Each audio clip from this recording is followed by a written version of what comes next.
Andy, welcome, brother. Welcome to the Ten-Four Tavern. Thanks for having me, Pete. Tommy, thanks for having me. Appreciate you guys thinking of me.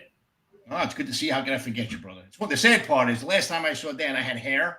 Last time we met in person, that is. He doesn't age. I did, unfortunately. Last time we saw each other, I did not have hair. That hasn't been for a while. So that's like I said, you're not aging, brother. Unfortunately, I am. No, Tommy, the first time I met Dan was after the whole Fast and Furious mess, I was given the keys to the kingdom with leadership training. And one of the things that happened at ATF is they did this employee viewpoint survey. And the employees, understandably, after such a scandal like that, had no trust in leadership. And the director, who just got brought in by Barack Obama, was this guy, B. Todd Jones, former Marine colonel, solid guy. And then Tom Brandon, they were like, Pete, what do we do? And one of the things I said is, why don't we outsource our training? So we brought in the Army War College, we brought in the Navy, the Academy, the Stockdale Center for Ethical Leadership. And then we wanted to bring in some solid, very well-respected law enforcement leaders, for credibility's sake. And Danny was recommended to me by some very, very good friends of mine, Ken Croak and Dan Kumar, solid guys. You met them at my retirement party, Tommy.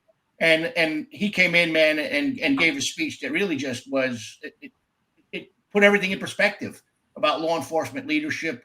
And from that point on, I consider Dan a friend.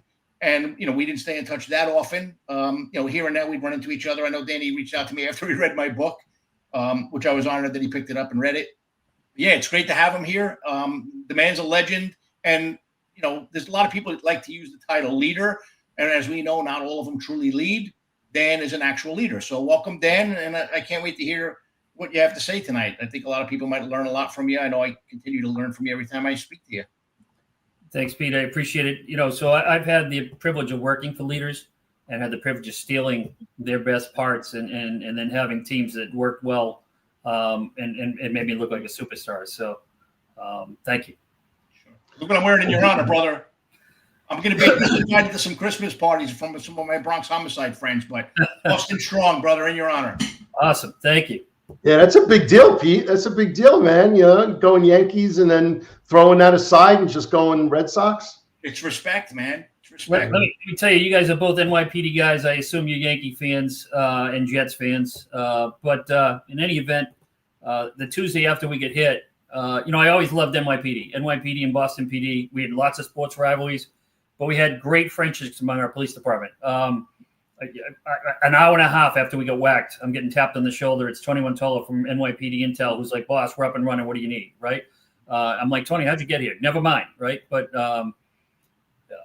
going before that, one of the kids we had, Stevie Cedrone, was a U.S. Marine, and he survived Beirut when the bombing occurred and came back to be a MBTA cop and then a Boston cop. I actually had him as a recruit in the academy when he came through the academy for a second time. And he was actually working his front yard with fertilizer and went into anaphylactic shock and died, right? He survives the Marine bombing in Lebanon, but he dies from anaphylactic shock. Family, young kids. We had a fundraiser softball tournament for him, and who comes up but a bunch of cops from your street crimes team, and they, raised a bunch of dough, hit it out of the park, and were there for us. And I remember when, unfortunately, some of those guys died on 9/11, Stevie Driscoll and others. We felt we needed to come back and make sure we honored them and go to their funerals. So we've always had a close relationship. The Tuesday after we get hit, my assistant says, hey, NYPD's here. They want to talk to you. And I'm like, NYPD? I expected 2 or 3 guys from NYPD. I go out, there's 43 guys from NYPD. And I'm like, what are we doing? He's like, where do you want us? And I'm like, who are you? And they're like, we're the NYPD and the Port Authority peer support team. How do we help your cops? They had a bad day yesterday. We want to help them. And I said, oh, my God, did Brian call you, our peer support leader? And he's like, no one called us. We didn't have to call you guys during 9/11. You guys just came down. We're here. What do you need us to do? So those cops stayed with us for 2 weeks, took real good care of our kids and our cops. And in payment, I had to wear a Jets hat for the photograph as they drove out of the city. But it was well worth it. And obviously love NYPD and BPD and the relationship we always have. Yeah. Northeast policing is amazing, man. Like I traveled the country. I worked in Arizona, as you know, worked in Florida. Florida was not too different, where law enforcement's a family, but there's nothing like policing in the Northeast when it comes to that sense of unity, and sense that we're all on the same team. So that's a nice story. Glad to hear it, Danny. So listen, we'll get into all of that. So, but as you know, this is a tavern and it's a virtual tavern. So Dan, you're in an undisclosed location traveling for business. Pete was doing that 2 weeks ago. We don't disclose those locations till after the fact because you never know, right? But with that, Pete, what are you drinking tonight, buddy? Well, I tried to get a bottle of On Your Six bourbon, but it's sold out in my area. So I had to pick up another bourbon that's pro-law enforcement friendly called 1042 End of Watch Bourbon. They contribute some of their income to law enforcement charities. I'm not sure I love the title End of Watch because that signifies usually the death in the line of duty in New York area. But yeah, here supporting the cause. All right, Dan, what do you got today? Well, I happen to have a bottle of On Your Six bourbon and, a glass of On Your Six bourbon and chase it down with a Budweiser. In full disclosure, I'm on the board for On Your Six bourbon, founded by two veterans of U.S. Navy teams. And they wanted to do something to give back to those who had their back. So, they would deploy for a long period of time. They were overseas. Teachers would say, hey, your kid needs a little more assistance. And, reach out and get them into a tutoring program or an after-school program or hook them up with a coach and assist them. Or the nurse said, hey, I think we got to get glasses for your child. They're not comprehending and they're very smart kids. And they have a storm that happens and there's trees all over their property. They're all away. And the firefighters show up off duty and clean up all the trees and all the yard and take care of the families while they're away. So they want to do something to take care of people who had their back. So they formed a foundation called On Your Six, which supports various charities that support first responders, cops, firefighters, teachers, docs, nurses, corrections, nonprofits, anyone who's taking care of somebody. And then the bourbon helps support that charity foundation. And, it's also a tasty bourbon. If you put your phone on it and tap it, it's going to tell you hero stories. And that hero story is going to probably lead you to a charity we're supporting out there. Yeah, so I checked out the near frequency connection. So definitely doing that. I too picked up a On Your Six bourbon whiskey. So I am making an old fashioned. I mixed it up. I did my bitters. I did my little sugar. And then my wife got me this fancy little thing where you freeze the ice cube inside the glass. And so this rocks so it slows and the glass is cold. So it's a little gimmick, but it's pretty good. So we're going to get into it. Let's do it. So on that, let's do.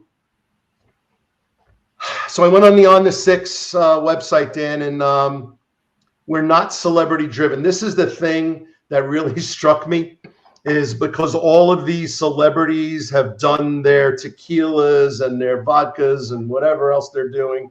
And everyone buys it because they're celebrities and they're faking their lives on movie sets and whatever. And I like some of them and some of them are okay and some of them are not so okay.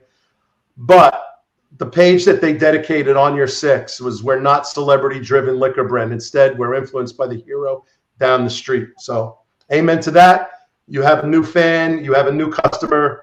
I will be going to my Virginia ABC store on a regular basis and make sure that this is always on my shelf. Awesome. Thank you, Tim.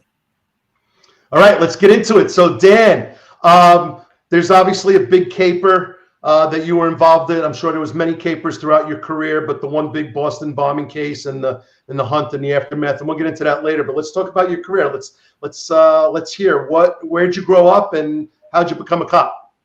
Grew up in Hyde Park, southernmost part of Boston, and became a cop because I wanted to be a cop like my best friend's dad, Jeremiah J. Hurley. My dad was sick, and I needed to go to baseball games or driver's lessons. My dad was recovering from cancer surgery and couldn't really do it. And Jerry always stepped up. My best friend's Dave. Jerry would take care of us and give us a boot in the behind. We needed a boot in the behind and a pat in the back and get a pat in the back. And I just wanted to be a cop like Jerry Hurley. And I'd taken the test. At that point, you had to be a veteran, have veterans preference to get hired. And even if you had 100, there was no guarantee you'd get hired. So I'd taken it, done well on the test, and I decided I was going to go in the Marine Corps. I told my grandfather, I'm going to go fly jets for the Marine Corps, go to Quantico and be a Marine pilot. And he said, "Oh, you're gonna lead Marines? Why don't you go down to Parris Island and find out what it's like to be a Marine first?" So, roger that. My senior year of college, I joined up in the reserve delayed enlistment program. I graduated June 10th, June 12th, I was down Paris Island on Yellow Footprint. Bunch of great guys, free physical fitness instructors, right? Personal trainers for free. They would give me free boots, free uniforms, free chow. I mean, you couldn't get better than this place. So a 3-month camp with these kids. Graduated. I'd gotten a scholarship to Northeastern University and did my year. Went to Quantico. I'd taken the police exam in the process just to know what it was like. But down Quantico, I failed for the first time in my life. But a couple weeks in, I tore a ligament on my ankle, just bad enough that I couldn't continue the training.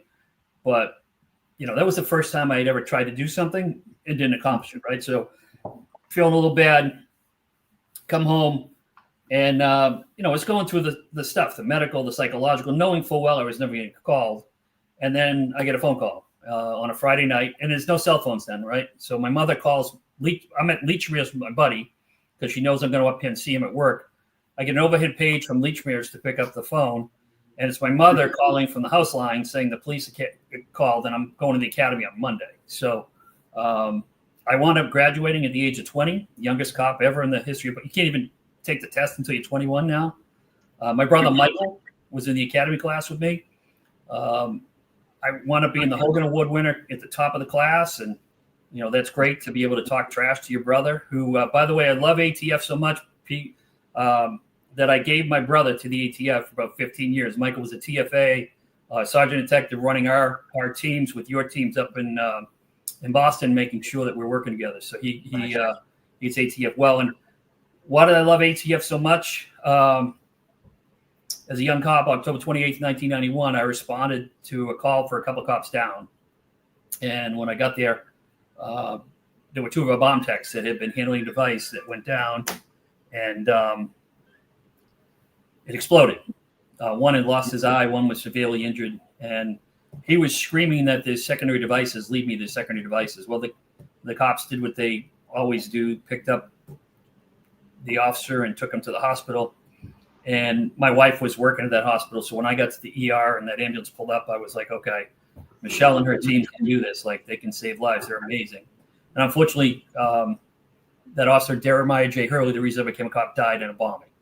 And I feared bombs forever from that, and saw what they did that day, the devastation to Jerry and Frank, and saw what it did to the family to this day, as people trying to appeal their sentences and getting clemency hearings, and grandkids and great grandkids are having birthday parties without their great grandfather. So that's how I get started in law enforcement. I just wanted to be a cop. I wanted to be a drug cop, right? So I remember my academy instructor saying, every cop will give their right arm to become a cop. And then they'll give their left arm to go to plain clothes and become a detective, right? So what do you have for arms, right? So took me about 3 years of, responding to transport prisoners for the drug guys, watching their cars when they were doing search warrants so no one slashed their tires. And I wound up getting brought into a crew by a legendary Boston cop, Stanley Philbin, who was just a king of kings and took care of his troops, and a gentleman, a real gentleman, and took care of the community too. Stanley Philbin was a white sergeant detective, and he actually was a honorary member of the Fruit of Islam, Mosque number 10 in Grove Hall. He was that respected in the community because he was fair, and he was helping with the front lines of drug dealing. So I worked for Stanley for a little bit. Later on, I would go over and take over that squad, which was the job of my lifetime. I couldn't believe it. I had a Mustang 5.0, and between me and Timmy Duggan, 2 great squads who were working every day, we were getting lots of dope, lots of guns, lots of undercover work. We'd go to CompStat. They would give us targets that were problems and engaged in violence, and my team would have them the next week. So we were, I wouldn't be where I am today if it wasn't for that squad. They were so successful. They kind of propelled me up going forward. And that's, I was happy doing drugs, not doing drugs, doing drug investigations. Let me clarify that. I get challenged by, I was friendly with the mayor of Boston. My father had ran the campaign against the guy who ran against him for city councilor, and he asked my father why. And he said, well, Tom, he asked me, right? You didn't ask me. So at one point I was filling in as his driver, and some other stuff come up, and I go back to drugs, and he comes and approaches me and says, hey, any interest in joining the municipal police force? And, anyone that you would know would want to run that for me. And I'm like, well, let me find out. So I asked a bunch of guys. I figured they need someone who lives in the city for residency. It was a separate police department, fully trained, fully equipped, guns, police academy, full operations command center, police cars, all the alarms and video for cameras, housing, schools, community centers. So I asked around, no one wanted the job. I went back to the mayor and said, hey, no one's interested in that. And he said, well, I really wasn't asking you to find someone stupid. I was thinking it'd be a good thing for you. And I'm like, I'm a drug cop boss. I'm going to retire at 65. And, I'm just banging my doors. And he said, you know what? You're a door away from a problem. And you do a great job. But I was looking for a police commissioner, and I didn't have anyone internal I was looking at. I went outside. But I go to a community meeting with you. There's 500 angry people there, and they're screaming about no response and the police aren't being helpful. And you say, okay, call 911. If you haven't heard from somebody in 10 minutes, here's my cell number. And you give out your cell phone number. That's crazy. These people are going to call you. And I said, Mayor, the people who call me have a problem because we haven't answered it. And it'll be my duty. And, I can fix it as quickly as possible because I don't want them to call me at 3 a.m, right?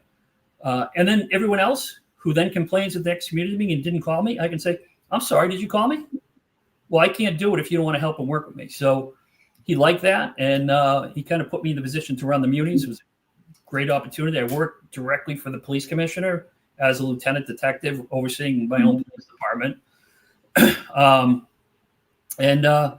I did an analysis and a study, and I realized we were losing a bunch of money, and it wasn't efficient. So we would recruit, train, and hire these cops, put them through the police academy, pay them, and they weren't making as much as Boston cops. If they were arresting a gang kid on the park, they had full jurisdiction. If they went across the street, we treated them like they violated rules and regulations. There'd be an IA investigation for being outside their special police policy, right? And then 6 months would go by, Boston would hire them. We would then psychologically, medically, background check them again, send them back to the same Boston Police Academy to be retrained. And we were spending 1 year, there's like $6 million we wasted in retraining cops. So wrote a whole proposal about how to fix that, brought it to the mayor, had done my, intelligence with the commissioner and the chief of staff and the financial folks. And, they all agreed. They thought it was a great plan. And I proposed it to the mayor. And I remember he looked at me and said, what are you, out of your mind? The unions are going to kill us. Are you trying to get the other guy elected? This is the dumbest thing I've ever heard. And I kept waiting for my cohorts to jump in. And everyone had read the room and kind of said, not today, right? The mayor could be an imposing force sometimes. And I think that's why we got along a lot, because I told him what I thought. And he would say to me, lots of folks, if I push back, they'll crumble, but you'll stick to your guns. So a couple weeks later, I was called up, and mayor announced we were going to merge municipal police and save millions of dollars. And he was right instinctively. The BPPA union fought having 100 new members paying them dues, spent $700,000 in radio ads to prevent it from happening. But we only took the best of the bunch. And we had good cops. And after it was all said and done, everyone who complained, they're working in the streetcar together. Cops are helping each other. It didn't matter, right? We're cops doing our job, and everyone did their job, took care of the community, went home. So I merged myself out of a job. New commissioner came in. I was his chief of staff because he was my captain and I was his drug commander. He appreciated me. I appreciated him. Final commissioner came in because Commissioner Gosselin was interim, and I was the chief of staff. He didn't know me. I didn't know him. He didn't know where the restroom was. He didn't know who that guy was. So being a chief of staff was helpful. I also had banged doors with guys in task force that he'd banged doors with, and banged a lot of doors in my career. A lot of search warrants, a lot of drugs, a lot of guns. Great, and I always had great teams, great high-performing teams who made me look like a superstar.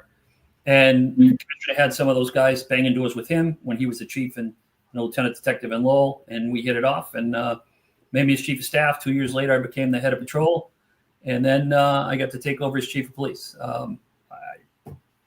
Amazing honor to be the top sworn member of that department, and loved every minute of it. Loved our men and women. Loved the community we served, and just honored to have had that time spending there. And that's it, right? That's my PD career.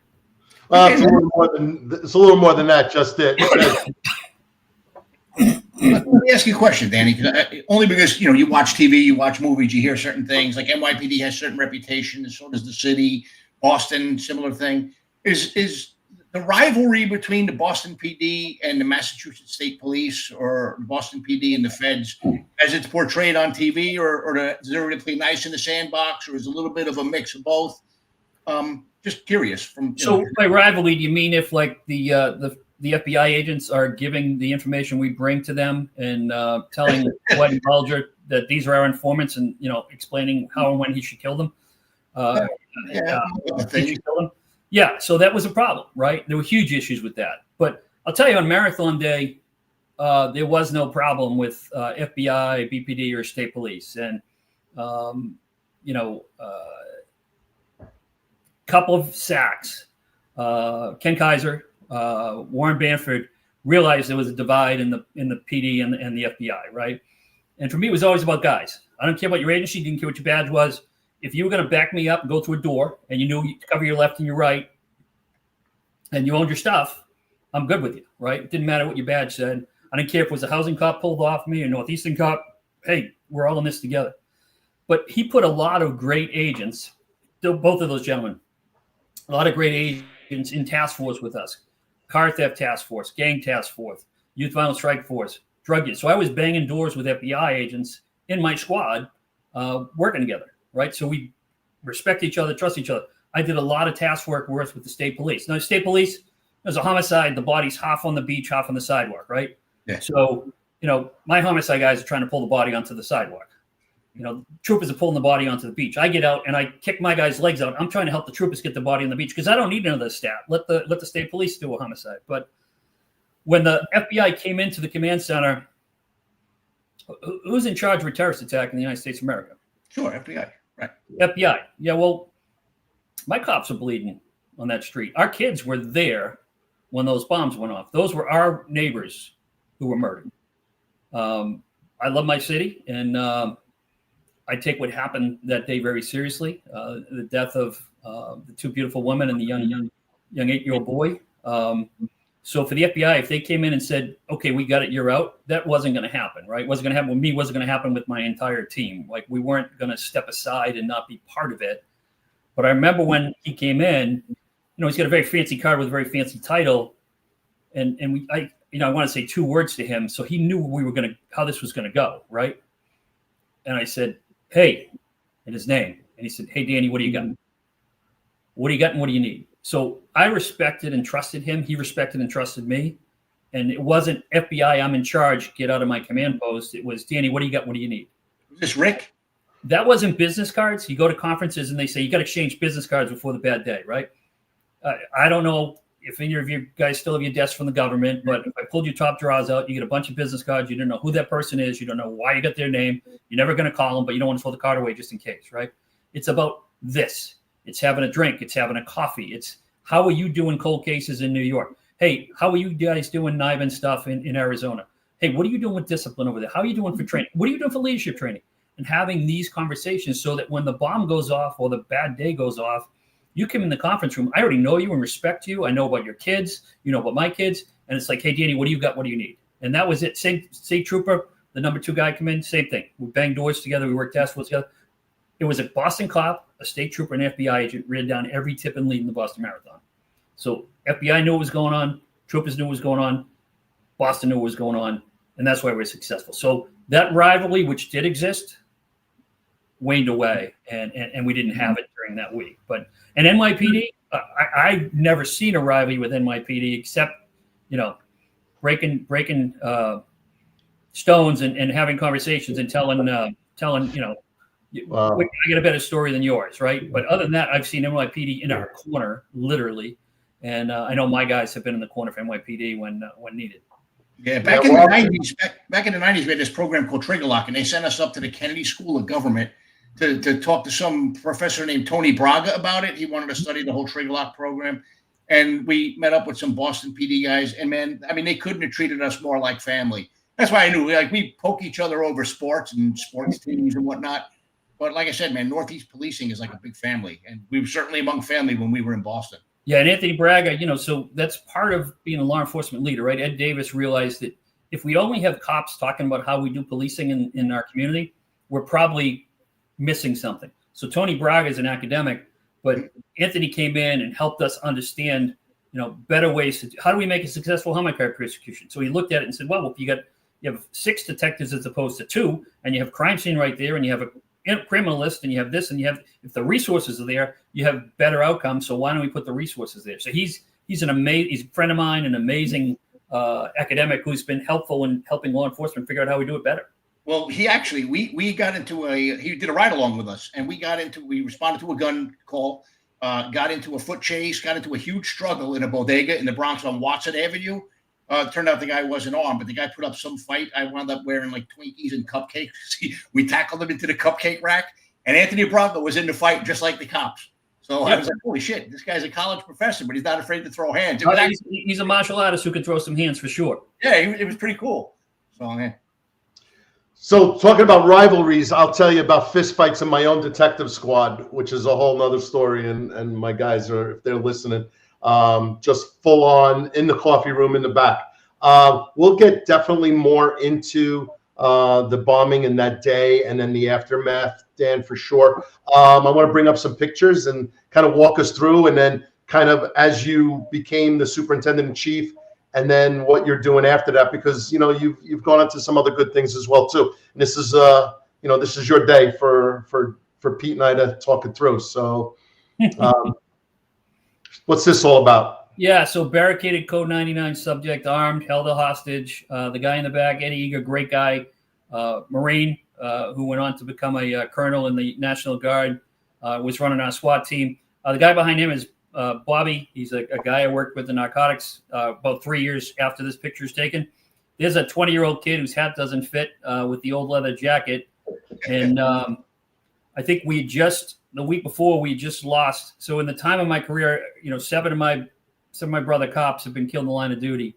And that was the first time I was wearing a mourning badge, at work. Interesting. And the guy to the left is then Sergeant Gosselin, who became the acting commissioner, and Captain Gosselin, when I was the drug unit commander for him in his district. And then he became commissioner. Great guy. I was just the young cop called up to transport. That's all I did there, right? And didn't do it well because my photograph looks horrible. Yeah, so we got some others here. Let's see what I got here. Man, they're hard. So what's this one? You got... Yeah. So I had a bad day at the office and decided to slow it down a little bit. An opportunity came up to be assigned full-time to Mayor Menino's detail, where we would make sure the mayor went, where he had to go and keep him safe and secure. This individual decided to try and carjack a yellow school bus full of our school kids. I go to detective mode and jump out and engage in a foot pursuit. He's screaming pistol, he's reaching into his waistband. We had a discussion about that not being the proper thing to do when the police order you to stop. I'm the guy with, actually a head of hair in the background there with the suit. And there's actually a couple of cops who responded, the Muni cops. I ready to merge that department. But I can tell you, if you are doing executive protection and you find a carjacker and you jump out to engage in that foot pursuit of the carjacker, you should probably put the car in park where you jump out when the mayor is on the passenger side, because that led to a little challenge for His Honor to stop a car crash. And then he was out directing traffic, and if they get a picture of the mayor directing traffic, and then it became this whole news story, fearless Dan and His Honor fight crime, right? We were having some bad days with press, and my commish, Paul Evans at the time, called me and said, "Hey, what the hell are you doing?" And I'm like, "Sorry, boss." And he's, he says, "Hey, I got you to do a radio show. They want you on the radio show." And I go, "Geez, boss, I just came out of narcotics. Like I worked undercover. I couldn't do it. It would endanger informants, And he's like, "You're driving the mayor, so I don't think you're undercover anymore." And I'm like, "Yeah, it's not for me, boss. I'm good." And I hear him rustling some papers, and he says, "Hey, are you tied for number 1 and 2 on the sergeant's list with Kenny Fong?" And I'm like, "Yeah." He's like, "I'd really appreciate it if you did the radio broadcast for me." And I say I did the radio broadcast with the great guy Andy Mose, and talked about the fact that I almost got the mayor killed by not putting the car in park. So, well, So then all those years of narcotics, and you go up through the ranks, and you end up on the mound in Fenway Park. And I realize this is the second World Series. So tell us what 2004 was like for you, and then take us to now you're the boss, and you're here in 2013, especially after what happened in April. So 2004, I was running. I just come off narcotics, and I was running that municipal police team, right? So we had some support for Boston, and obviously 2004 was tragic. We didn't even win the World Series. We just beat the Yankees to get there, and we had a riot. We had a weapon deployed, an FN 303. Our officers attempted to shoot it at a kid who was throwing rocks and bottles. Unfortunately, an innocent young woman was struck in the eye, and we discovered it was a lethal weapon, right? And the boss, who had my seat at the time, time I get later on, the bureau chief of BFS, basically had a detour in his career. Great guy, but they moved on, right? We'd had a riot a couple years prior with the Patriots when they won their first Super Bowl with Vinatieri kicking the kickoff, and the same thing happened. Riot. There was a decision to deploy cops one way or another way. It was criticized. That individual lost their career. So I become I'm in BFS, and now I'm in charge of this stuff, and I'm there for a couple months, and the Red Sox start to get into the World Series playoff, right? And I'm like, oh God, this is just what I need. And that clenching game, I said to my wife, well, hopefully I have a job Monday. And we kind of changed the way we were doing riot response. We get out and become more proactive up front with them with less riot gear, because if you're working, you get the riot gear on, you're tapping your stick, and you're walking up and down by the bars, the message we're sending is, hey, we're ready to fight, right? But there's a whole bunch of people want to fight us, but they just need to know where to go. So if we're showing up in our riot gear, they know where to go, right? There's also a bunch of people who don't want to fight us, but they want to see a good fight and get it on their video camera, right? So we were sending the message, we're ready for a fight. People say, we're ready to fight you. And then we'd have these confrontations. So we kind of changed that tenor and tone, bike cops, low ready, telling people ahead of time, hey, look, this street's probably going to be closed down. You might have to wait, right? And we got better results. And our cops weren't in danger. We weren't having cars flipped over and rocks and bottles thrown at us. And, if you started to do something wrong, the pop team come out very quickly, grab the agitators, put them in cuffs. And then other people said, oh, wait a minute, I don't want to be like that guy. So I had 8 world championships by the time I get out, and I had a job the day after every big championship game. So 13 was a special year, right? I was a couple feet away from that mound when David Ortiz told the world about our city, right? And we had just got knocked down and dusted ourselves off. And I remember Ed Davis that morning. It was important to me to go meet the Richard family and tell them we got the people who murdered their son. Martin Richards was the 8-year-old boy killed in the marathon, and his sister's leg was blown off with an amputation. His father was hurt. His mom lost her eye. And after Watertown was over, I went into headquarters, and I met Ed. I met my attorney, right, our legal counsel, Amy, and she said, can I just give you a hug, right? And I'm like, absolutely, I need a hug. And she said, it seemed like an episode of 24. Every minute something was changing, right? I went in, I met the commish, and he said, what are you doing? I said, I'm meeting with the Richard family at 11. I want to just look at them and tell them that the man who did this to their family never hurt anyone again, right? I made a promise to my wife and kids we were going to get them. I made a promise to our cops we were going to get them. Made a promise to the president when he visited, we're going to get him. And I want to let the family know that these guys were never going to hurt anyone again. And he said, okay, I want to join you down there, but I need 100 guys from different units in uniform at Fenway Park at 1 p.m. And I was exhausted. Hadn't slept for 100 plus hours, actually fell asleep as the boat was surrounded and woke up like 4 hours later saying, what the hell happened, right? And he said, I need the guys. And I'm like, Ed, I'll get you the guys, but I'm not going. I haven't seen my wife and kids. I'm quite frankly physically exhausted. My poor wife was watching this play out on TV as we were going up against these guys, and her nephew was a SWAT operator. She was watching him go up against these guys. So I got to go home with the family. I'm not going to the Red Sox for what I thought was a BS dog and pony show. I wasn't interested in a BS dog and pony show, right? We had people who were murdered. I had cops who saw things that I have to try and figure out how do we help them make sure that they don't become victims of self-harm.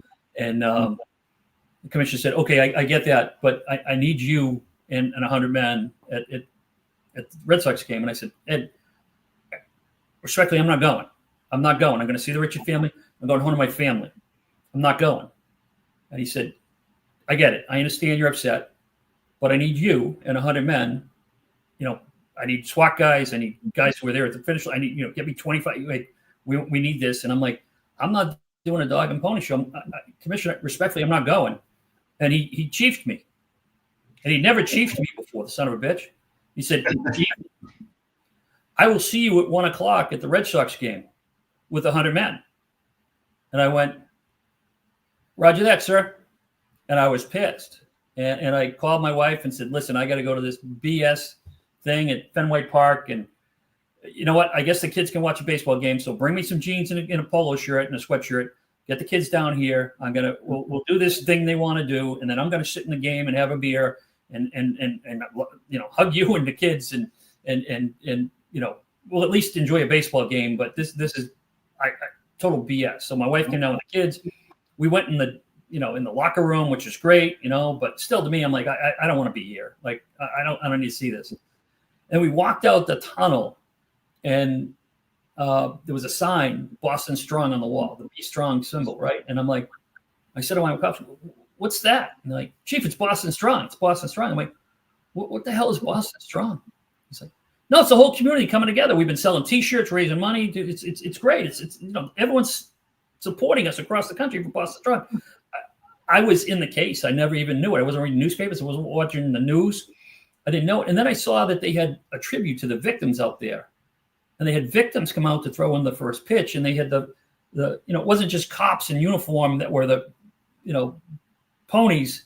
It was cops and medics and docs and nurses and volunteers from the marathon. And we formed a ring around the thing. And they played amazing videos to honor the victims. And I realized, like, all right, this isn't a BS dog and pony show. This is the city of Boston telling the world, just like you guys told the world when 9/11 happened, and the president threw out that first pitch. Look, we get knocked down, but we're standing up and we're together and we're stronger for it. And tears are coming down my eyes, and I realized, like, wow, this is not what I thought it was. And it was an amazing day. And I'm standing, 5 feet away from David, and he said what he said, and I went, did he say what I think he said? Yes, he did. And the rest is history, Yeah. You're on mute, Tommy. Yeah. So what I thought was, a PR stunt was really a moving event of the country coming together. I got to ask, brother, like after 9/11, there were times when you would leave Ground Zero exhausted, probably much like you were. And when you go up the West Side Highway, which was the only way in and out, there would be legions of people standing there applauding when you came and went, handing you bottles of water, handing you food, just hundreds and hundreds of people. So you were exhausted to the point where you just wanted to go home and go to bed. And then the minute you encountered that love and that support, you wanted to turn around and go back and dig again. Is that the same kind of feeling you had? Did you feel like, were you just brought back to life and energized by that support and that love from the community? I had a little different experience, Pete. So, I'd been running and gunning. I start my day every day at 4 a.m. And, marathon was no different. I gotten up to get my wife to work. So I ran the marathon in the 100th, and my wife came and cheered for me, and she got the bug. So I don't know how it happened, but every year when I was the incident commander for 7 years, my wife would show up with the kids, and somehow she'd wind up in the front row with the kids. I never asked for it. I never requested it. I never discouraged it. It just happened, right? But she got a promotion this year, and she had to go to her hospital, Tufts Hospital. So she left very early, and I had a briefing with my guys at 7:00, and she said, "Take the boys with you, drop them off at the thing, do your work, and then at 3:00 I'm going to come down." She screamed, so she'd say, "Pete from New York, right? And 179654, and 10 from Tom from Tennessee." She also rings a cowbell. She's one of the cowbell ringers. Sorry for those we offend. But she was going to come down and do that. She here for about an hour, then we were going to go out to dinner. And I look at my 18 and 15-year-old kid. They've already been there 6 times. They really don't want to sit there and watch the marathon runners run by. It's kind of lost its oomph from them, but they do it because their mom likes it and they are good kids. So I said to them, hey, do you guys want to just sleep in and stay here? Dad, can we possibly do that, right? And I'm like, absolutely, we can do that. And my oldest Damon said, Dad, do you want to check with Mom? I'm like, goddamn chief of the Boston Police Department. I have to check with Mom about a decision whether you guys stay home. So I let them stay home. A decision I later, when we got whacked, one of my young cops came up to me and told me he had a potential suspect with shrapnel wounds in his back, and he was going to Tufts Hospital. And I heard the word Tufts, and I'm like, oh my God, I haven't told Michelle the boy's on here, right? So my wife is a nurse. The patient's going to start flying in this hospital she's working at, and she's going to know that my kids were in the front row where 2 bombs went off, and she's going to wonder if they're okay. So right then, my youngest son, Cullum, texted me, and he's like, Dad, are you okay? And I'm like, oh, thank God, Cullum. So I texted Cullum, I'm okay. Call Mom, let her know we're safe. So I'm good, right? We're all set. He's going to text her. At least she knows beforehand. I found out later on that our cell phone system melted, and that text never went out. And, when I get home at 2 o'clock, I found out that, I thought my wife knew the boys were safe. For about 4 hours, she had no idea where they were and couldn't get in touch with me and couldn't get them. And it was a nightmare for her. So, it was an exhausting week. I couldn't sleep. And I hadn't slept, and I'm in the command post.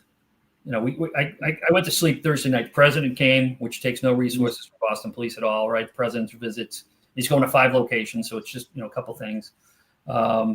We're exhausted.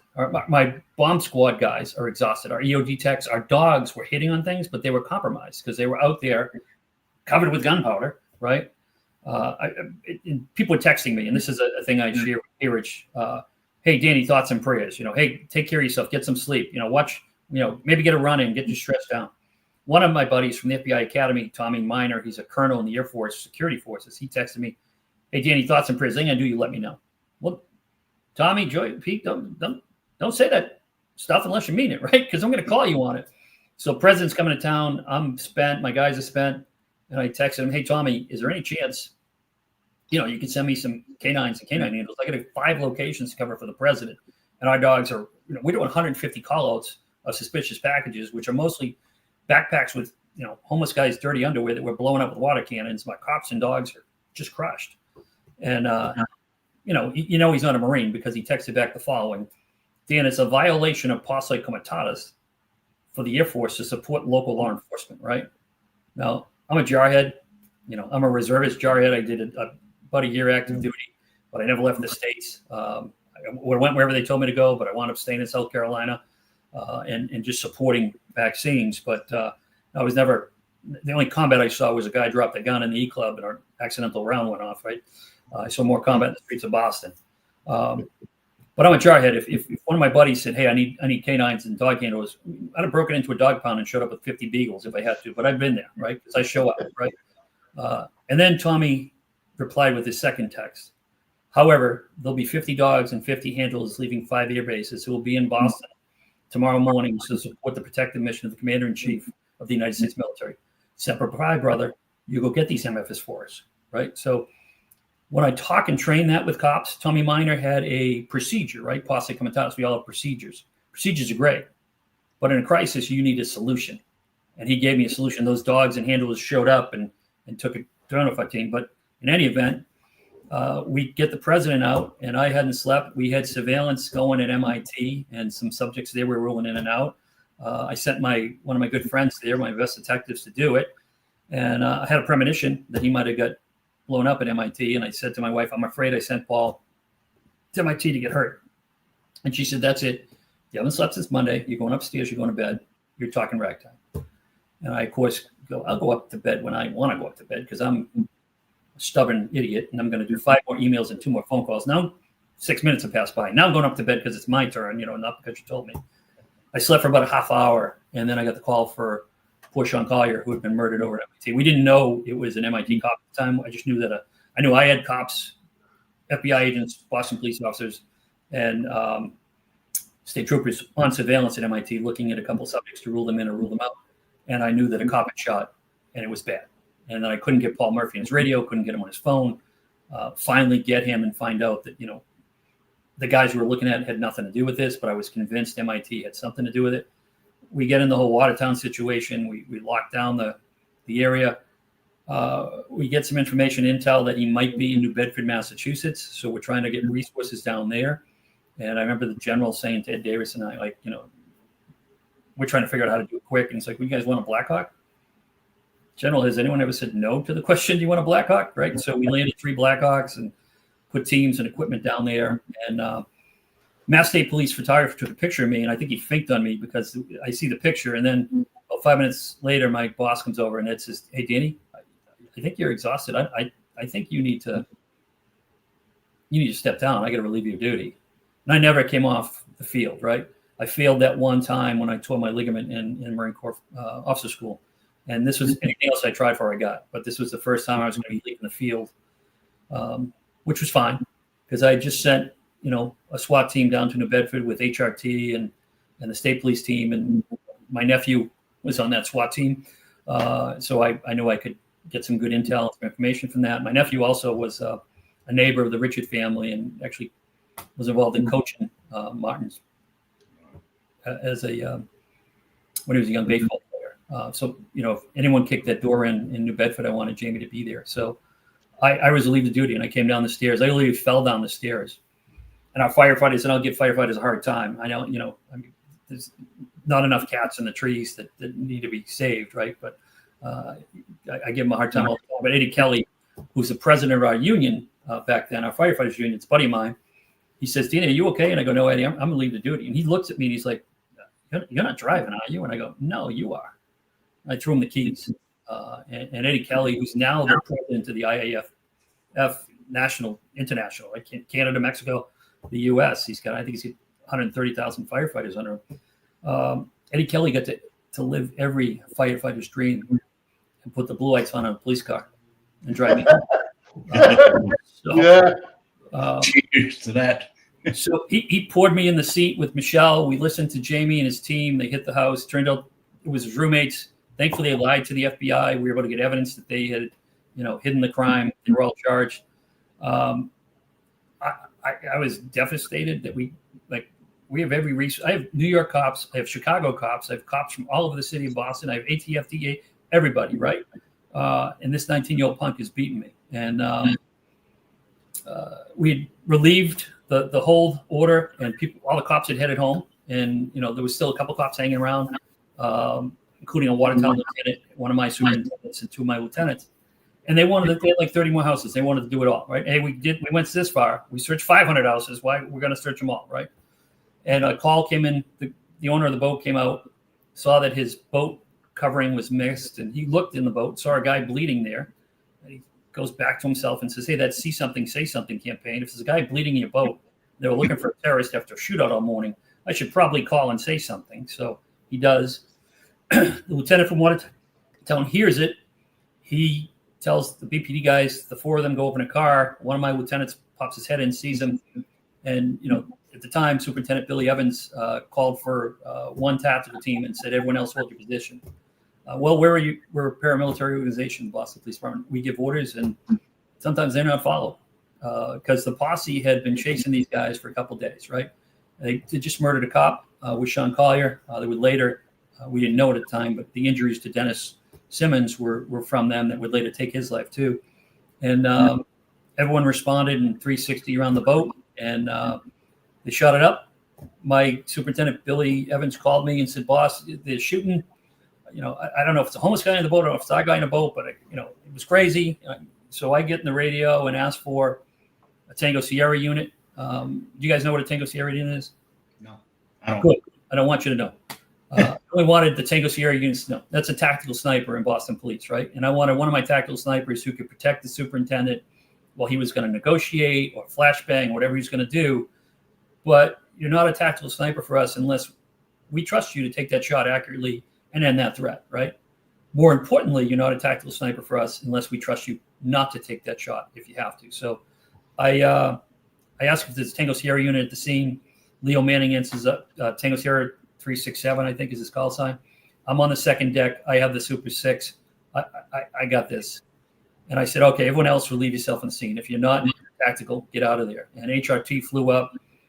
worked with our team, and we the backhead in some flashbangs, and you saw it on TV, right? Once he come out, just you're talking about, Pete, the whole reason for this long answer to your question, your simple question was, American college kids were out like American flags. God bless the Boston Police. God bless the FBI. God bless ATF. Like, it was amazing to see it. I didn't see it.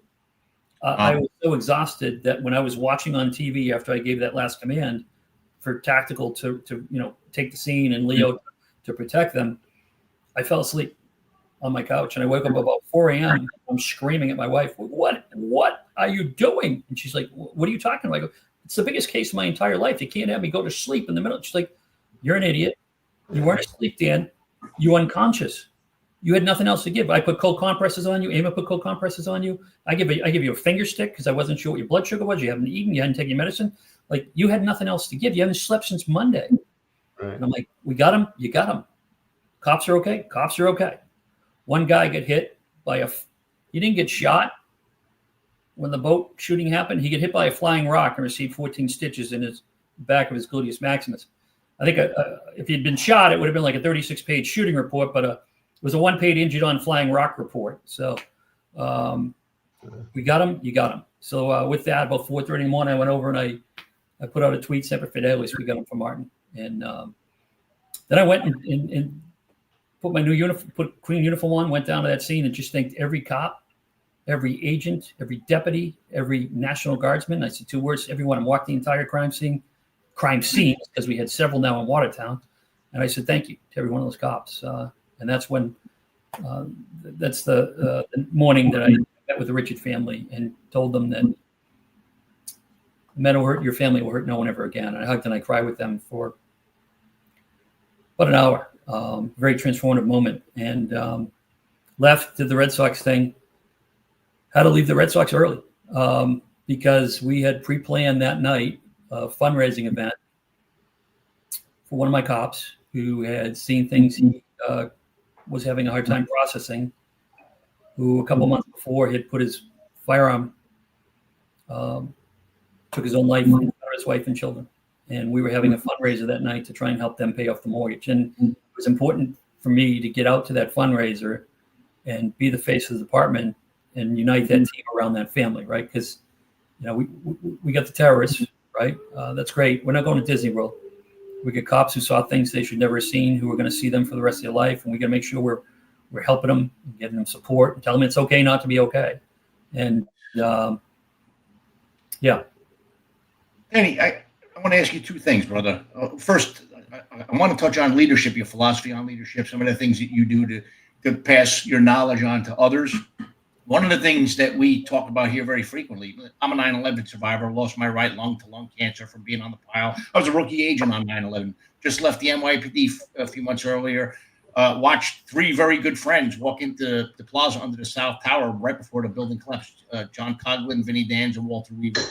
I love those guys. One of the things that I talk about is coping. We see things that people don't see, and a lot of civilians don't realize. They deal with some minor trauma, and they have PTSD. I'm not disputing that. We see hundreds and hundreds of traumas, and you've seen things. A terror attack. You saw carnage. What do you do personally to keep yourself, righted? Because look, what I believe, and actually Carlos Canino, our first guest, touched on. I don't know if you know Carlos. I know you've probably met him. We're at that age where things really start to hit us too, because this is a collective thing. Over many, many years, you see things, and then eventually it catches up to you. So you got to stay ahead of it. I learned the hard way because I shut down for a couple of years. That meditation works for me, and just talking to people. What do you do to keep yourself grounded? Because you've seen a lot of things, and you led from the front. You weren't somebody sitting in the office barking out orders, and that's why I love you, because you have that reputation of being the guy who led from the front. So just in keeping yourself grounded, what do you do? Like, what could you pass on to someone who might be struggling themselves, other than reaching out if you need help? Reach out to somebody who can help you. But for those who are a little bit shy about doing it, or what advice would you have? Yeah, so Tuesday morning we got whacked, and lots of my cops, needed some support. And I can't go to the peer support unit with my cops, right? I love them. But I can't sit in the room with them as they're talking about what went on, because they might be saying the chief screwed it up, right? The chief should have done this. And they should be able to talk freely about the chief, right? And if everyone, here's a leadership tip for you. If you were the chief of police or the leader of some agency and everyone loves you and likes you, you failed, right? Because you got to make some tough decisions, right? But if the majority of them respect you, so we get a ton of resources to help those guys. And then I said to my peer commander, Brian, I'm not good. I need help. Like I'm not. I've been there. I've done it. I made chief at 43 because I was a kind of action-oriented guy. I've had a lot of bad days at the office. I was just overwhelmed, right? My kids were supposed to be there, right? I felt that I walked that route, and as I do every year, and thank those cops for what they do for me. I walked that route that day. I walked that route to make sure our bomb squad is making sure they do their job because I saw what happened to Jerry Hurley. And I also walked that route to thank my cops for what they do every day for me because I used to be a real cop, and now I'm in the fourth floor and I do PowerPoints and meetings, right? So that I can thank the cop for his great arrest. I can thank the detective for great testimony to put a predator away that has beaten us 3 different times. I can break the stones of the guy who, hey, how's your back feeling? It's better now, boss. This is the 3rd car you crashed on me in a month. Like, you're gonna be in a walking beat if you don't knock it off. But I shake every one of those cops' hands. It was a tradition I had. Go down one side to the other.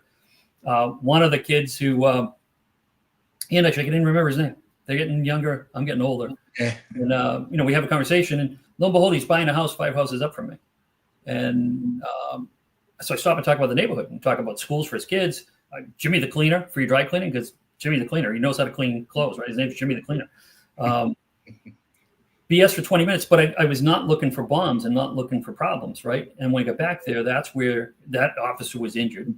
The little boy, Martin, was there with Lindsay Lou, and Danny Keeler, who ran the scene before I got there, was in charge and said, boss, I did this twice, and they blew a device.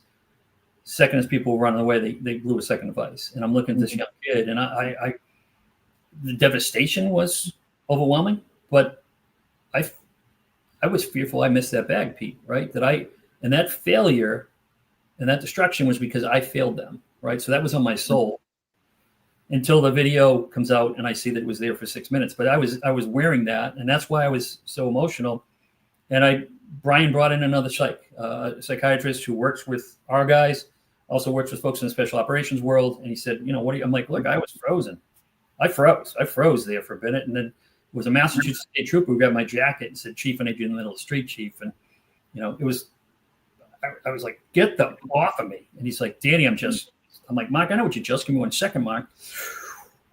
And I took deep breaths and I shook that tension out of my body. And once the oxygen hit my brain, like the file cabinet opened, I was able to start thinking what we're going to do and how we're going to do it, right? But I was pissed, not at Mark Horgan, a great guy from the state police, for reminding me of the boss. I was pissed at myself at every reminder. But, so with that, I got some help right away. And I was telling people, I'm not okay. So I'm the chief of the organization, and I'm having a conversation with cops who I bang doors with, right? Who should respect me for being a drug cop, respect me for being, hostage negotiator with them. And I'm like, hey guys, I'm not okay. I'm not okay.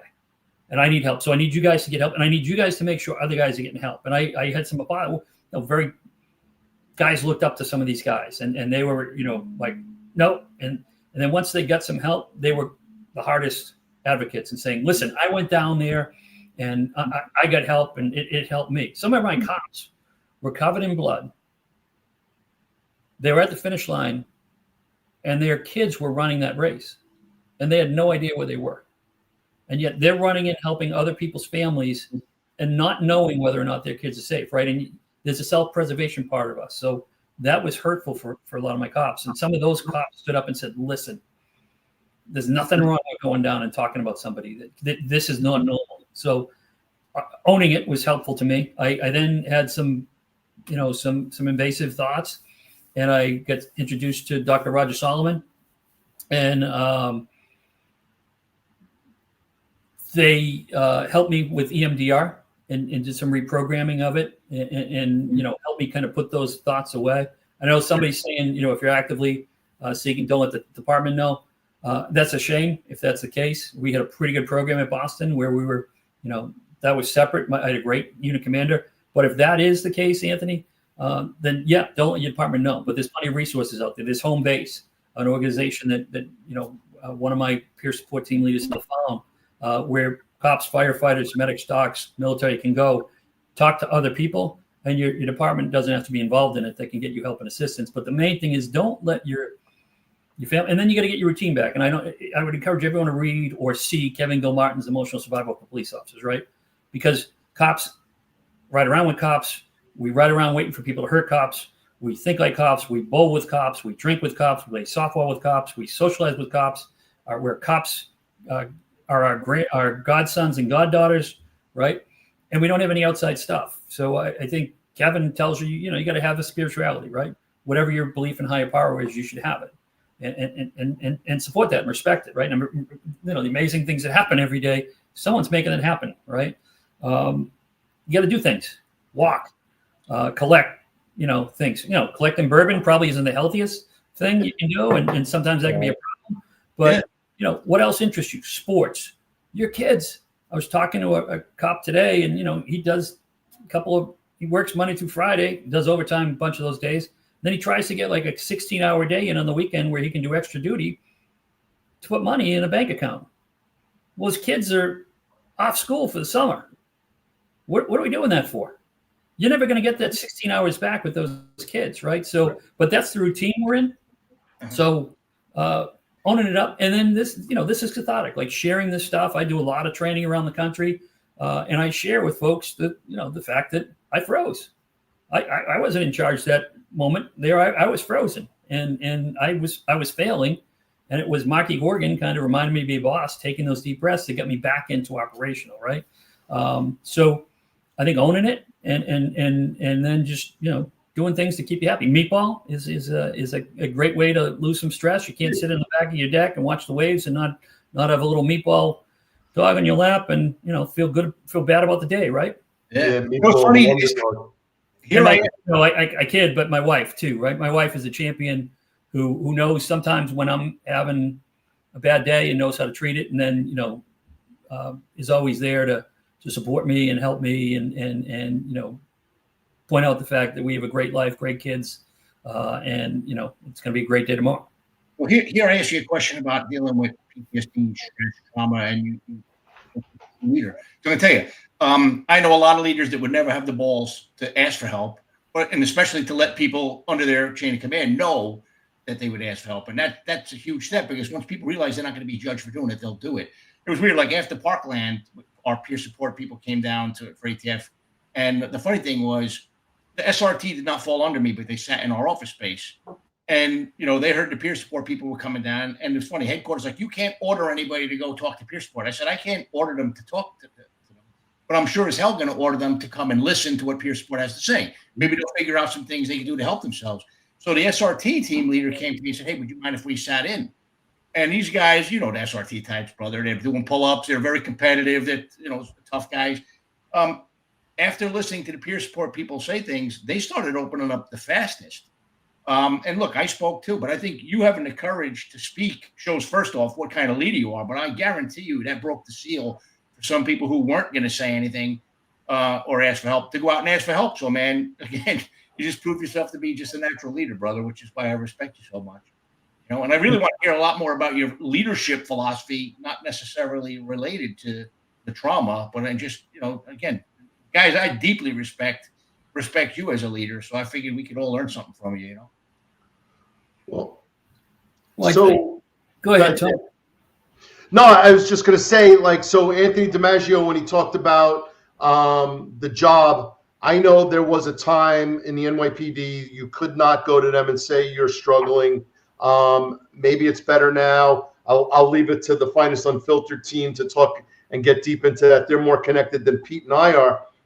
But what do you think, formally leading the Boston Police Department, being part of the Major City Chiefs, being part of PERF, what is going on in the country now? Is it better now? I believe it is than it was. It's probably not where we want it to be. But if you walk in there and you say, I am struggling with all the things I've seen, especially if you ever go through something of the magnitude of the Boston Marathon bombing or a 9/11 or some of these major shootings, these mass shootings that have occurred, and they want to modify you in New York City. That meant take away your guns, take away your shield, take away your ID card.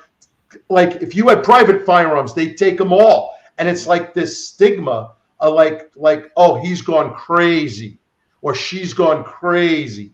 And like, how do we get into the place where no, they're actually doing the right thing. They're getting in front of it. And in 2 weeks and 3 weeks, after a couple of conversations, they're fine. Or is this just never going to happen?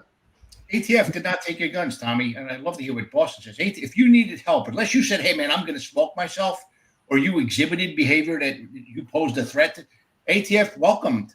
We had peer support. We had chaplains program. And then we had emergency employee assistance program, which is somehow affiliated with Johns Hopkins, has psychologists and whatnot.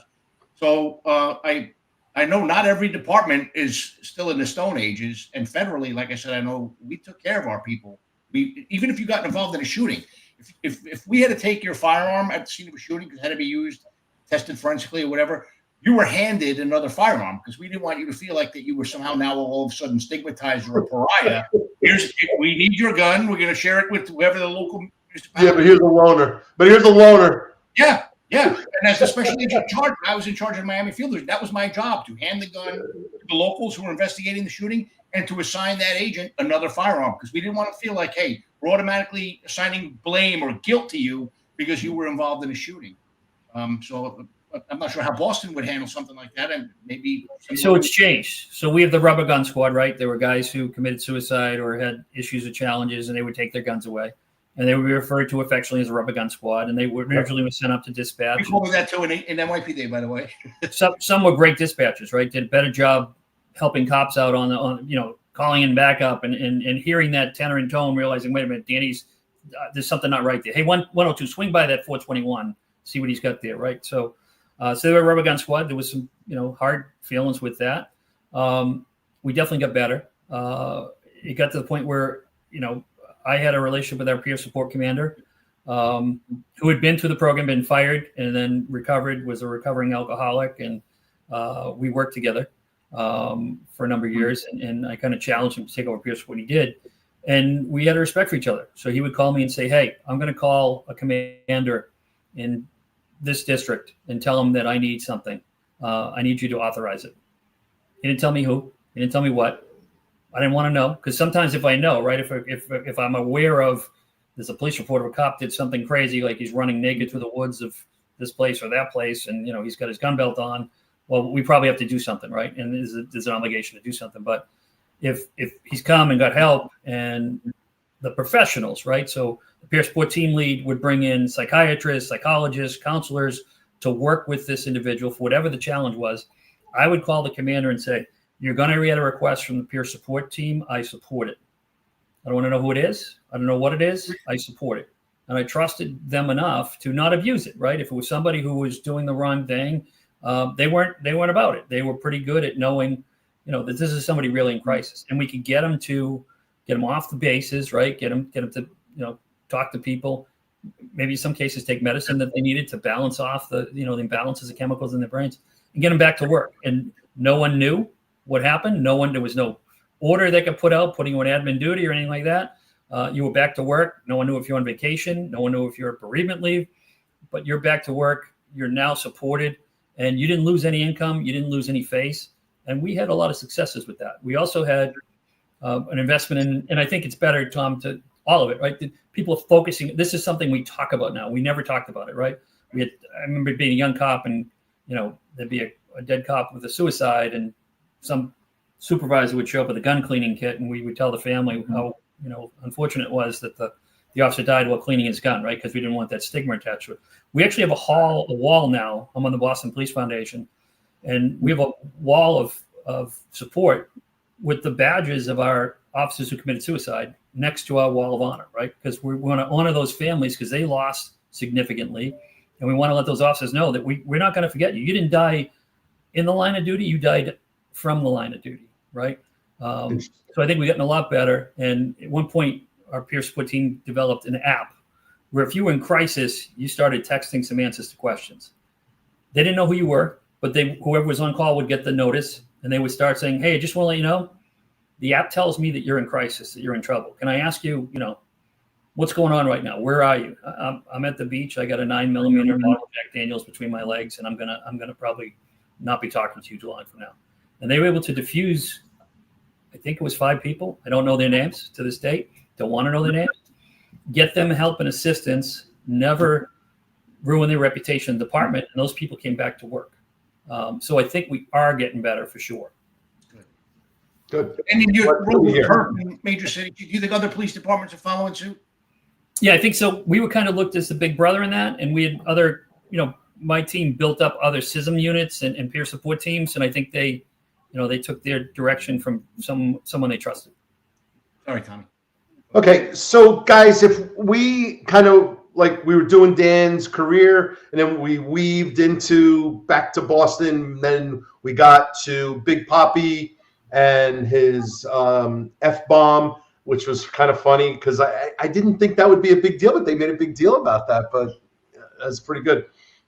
We talked a little bit about sports, 8 championships, Dan. So I want to talk. I'm just going to mention. We're not going to talk about it. I'm going to mention 2 championships you didn't win. My New York Giants. So we'll talk about. We'll just mention those, but we don't have to get into it. And my wife is from Maine, and she's a Brady fan. You know how that worked around here. Who? Yeah. Great. It's what it I love is.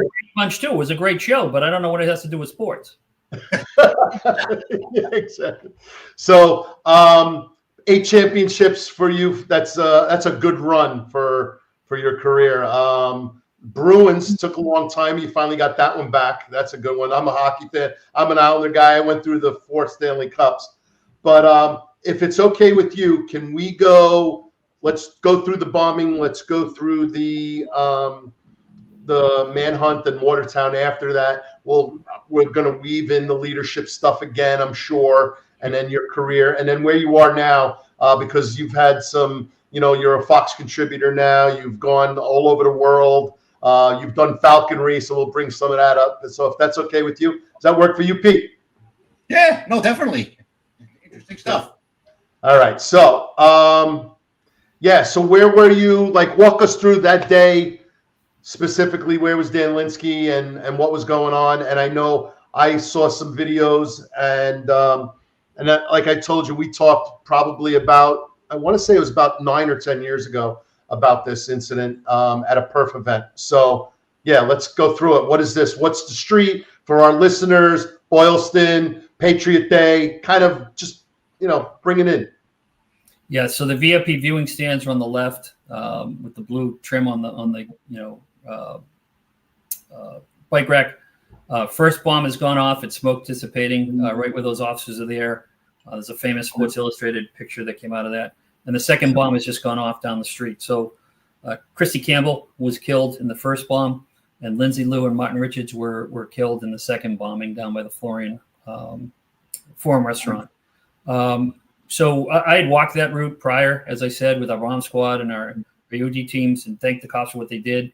When I got notified, it was a radio transmission from Sergeant Detective Dan Keeler, who was screaming. And Danny's a level-headed street cop, and I knew if Dan Keeler's that out of control on the radio, we've got a big problem. And I got into a police car, drove to that Forum restaurant site when Danny kind of told me we get hit, boss, and there's people running away. They hit us again. So, we started incident command and up and running, and all kinds of crazy stuff come in, bad information. You can't believe anything anyone tells you. And I'm not, but you have to verify and okay, so how do you know? Who told you? Not that you heard it from a cop, who heard it from a trooper, who heard it from a Cub Scout from pack number 5. What did you see? What did you hear? And then you get ground truth. We had a Saudi Arabian suspect who was possibly, the bomber. And after I spoke to a bunch of cops who were involved in the process, come to find out, he didn't actually assault the sergeant that had been reported. The sergeant tripped his legs out from under him because he was on fire, and the sergeant was trying to put him out and chase him down the street, right? So this was a victim of the bombing, but unconscious bias, conscious bias, whatever it might have been, the fact that he had shrapnel wounds in his back, people reported him running, people reported him fighting with the sergeant. He had thrown his phone away. When I said, well, Sarge, why did he throw his phone away? He's like, boss, he got blown up. The phone's in his hand, he got blown up. Everyone threw their phone away, right? We were able to rule him out, but we went through a lot of that stuff, and we set up incident command at the hotel. Started running and gunning. Did a couple of days of getting the information and intel. We made the pictures and the videos. We had surveillance over at MIT. Oddly enough, once we were questioning whether to put these pictures out, half wanted to put them out, half didn't, fearing that we, might misidentify them or might let them know that they were wanted and send them on the run. Once the pictures went out, no one contacted us. Their roommates recognized them, told them, "Hey, we saw you." They did what any good, college kid who's getting a free education in America did. They went and stole his computer, his phone, his multiple pounds of weed, and his laptop with his backpack with all the evidence of it, and went in and started smoking weed. Right? Not calling 911. If they had called, Sean Collier would probably be alive today if we could have got on them early. So bad night. There's a bunch of cops running around Watertown. Poor Ed DeVoe is, sleeping. Next thing you know, is his entire department. All of those cops stood up tall, right? Small department. Ran into these guys. They're getting bombs thrown at them for the first time in history, right? In a U.S. event. And they're getting shot at. The entire squad that night fired their guns. So Ed's trying to get a 911 call out, trying to deal with his guys. No one's really in charge. It's a lot of cops streaming in and out, self-deployment. And, you want to be a leader, lead, right? So I could have sat there and said, this is a cluster and who's responsible and how bad is this cluster, right? And we all talk about clusters. But if you're talking about how bad the cluster is and who's responsible for the cluster and how this is a bigger cluster than the last cluster, you're not helping uncluster it. So I have enough emotional intelligence that I couldn't just start doing stuff in a community that's not mine. We have no jurisdiction, right? I think hopefully Ed DeVoe said mutual aid somewhere on the radio, because then everything I did was justified. But I said to Ed DeVoe, listen, we've got all these guys. We've got this situation.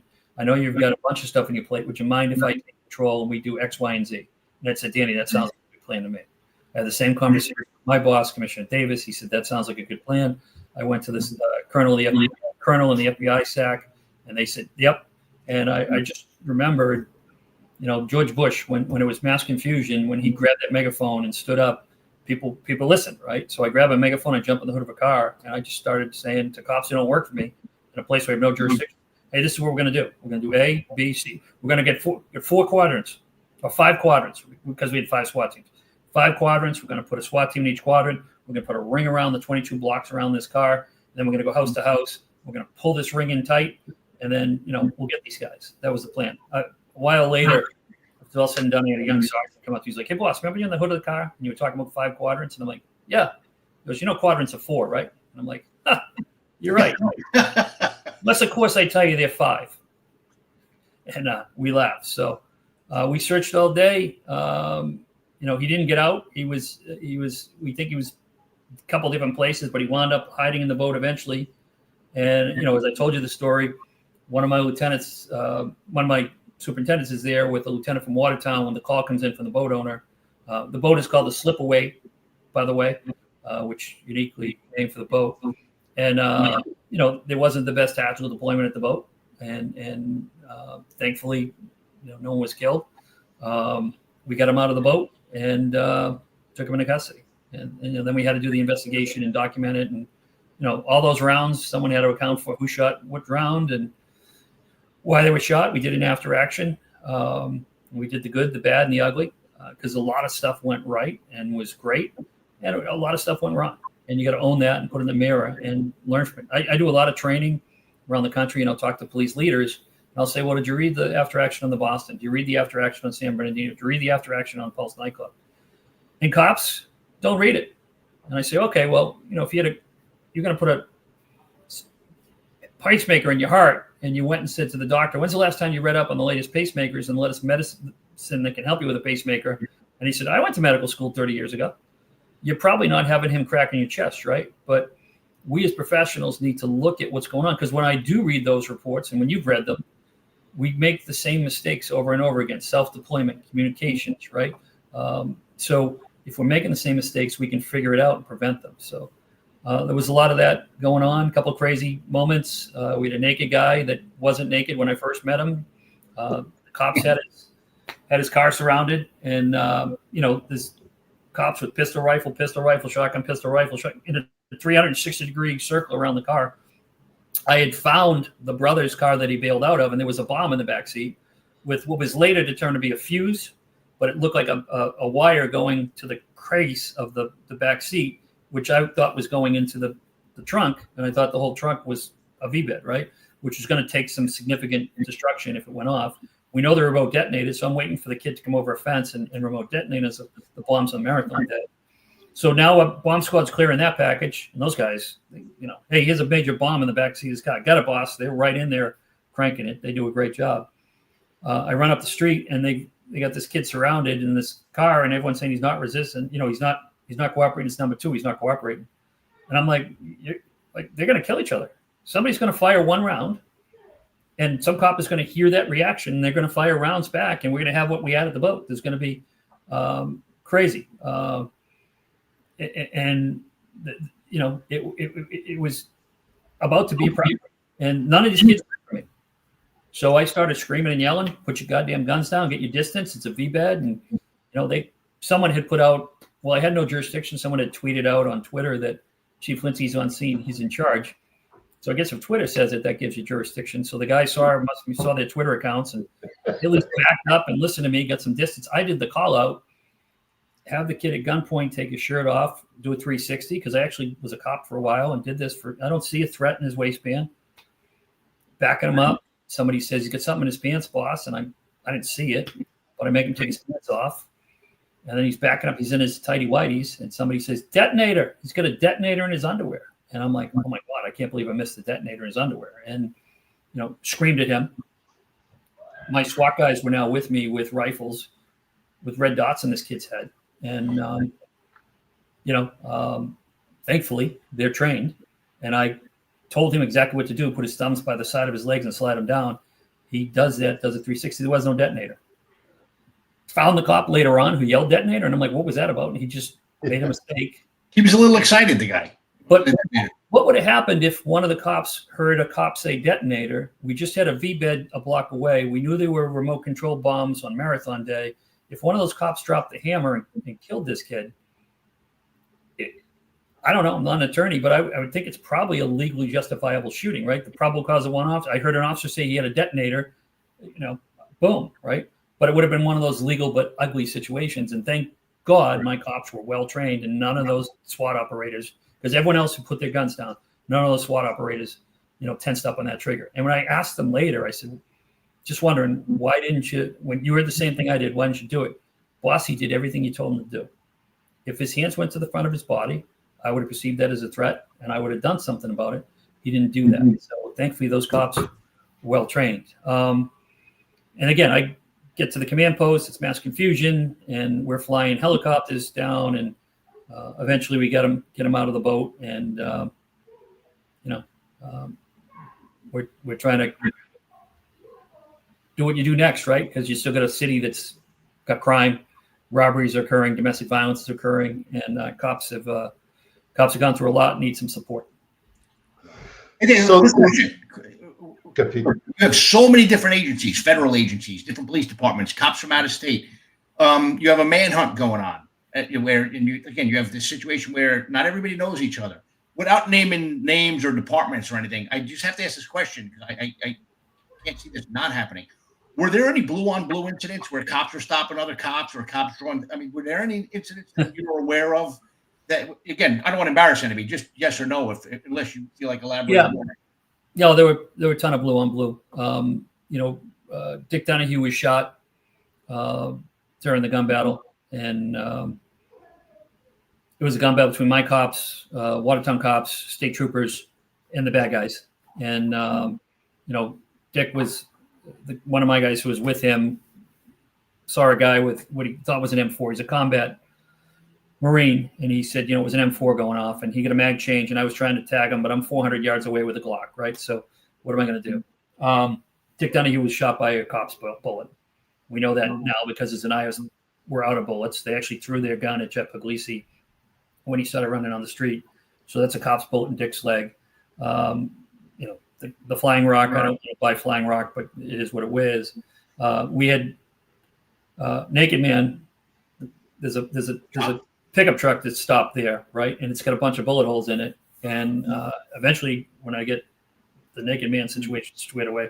One of my young detectives comes over, and I see him, and he's a solid kid, and I can tell him he's dinged a bit. And I go, "Hey, you okay, buddy?" He's like, "No, boss, they were shooting at me. And I'm like, "Who? White hat, black hat, or a third? Who was fighting at you?" And he's like, "No, it was the cops." So they were on surveillance at MIT. They came over when they heard the gun battle. They see Zanaev get in the car, do a U-turn, and then try and kill Jeff Puglisi and run over him as he's fighting his brother. Jeff thankfully got out of the way. And they light up their car. And they start chasing the bad guy, because that's what we do. Someone gets on a radio and says that they stole a state police SUV. And I actually, when I trained this, is a video of a cop running down the street, and I can hear him say, they stole a state police SUV. They stole a state police SUV. And it comes over the radio, they stole a state police SUV. No supervisor ever said, no dispatcher ever said, do I have a stolen SUV? Is anyone missing their SUV? Right? It was just assumed. So funny. And, an agency, I'm not going to name the agency, a police officer from a non-Boston agency, I'll tell you that, wasn't the city of Boston, right?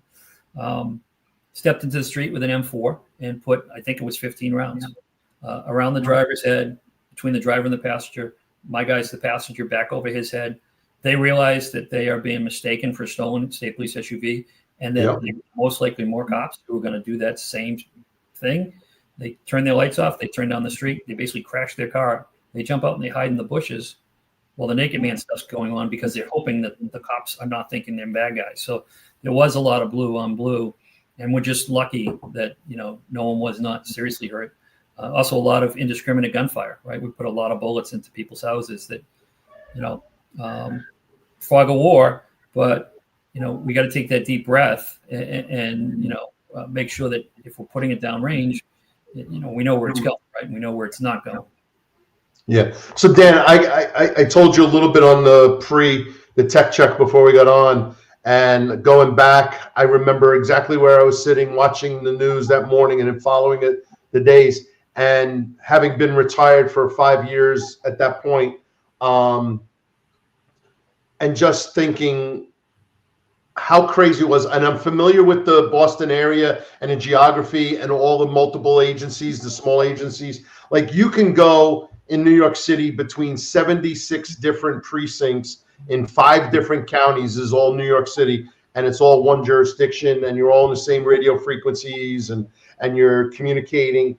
But I know how Boston has all these little cities, and I just remember hearing, not being in the middle of it, but hearing what a fantastic job, all things considered, the interoperability problems and all of the different jurisdictional problems, and then going from one to another, and then not knowing what's going on, and exactly like you're saying, getting bad information. I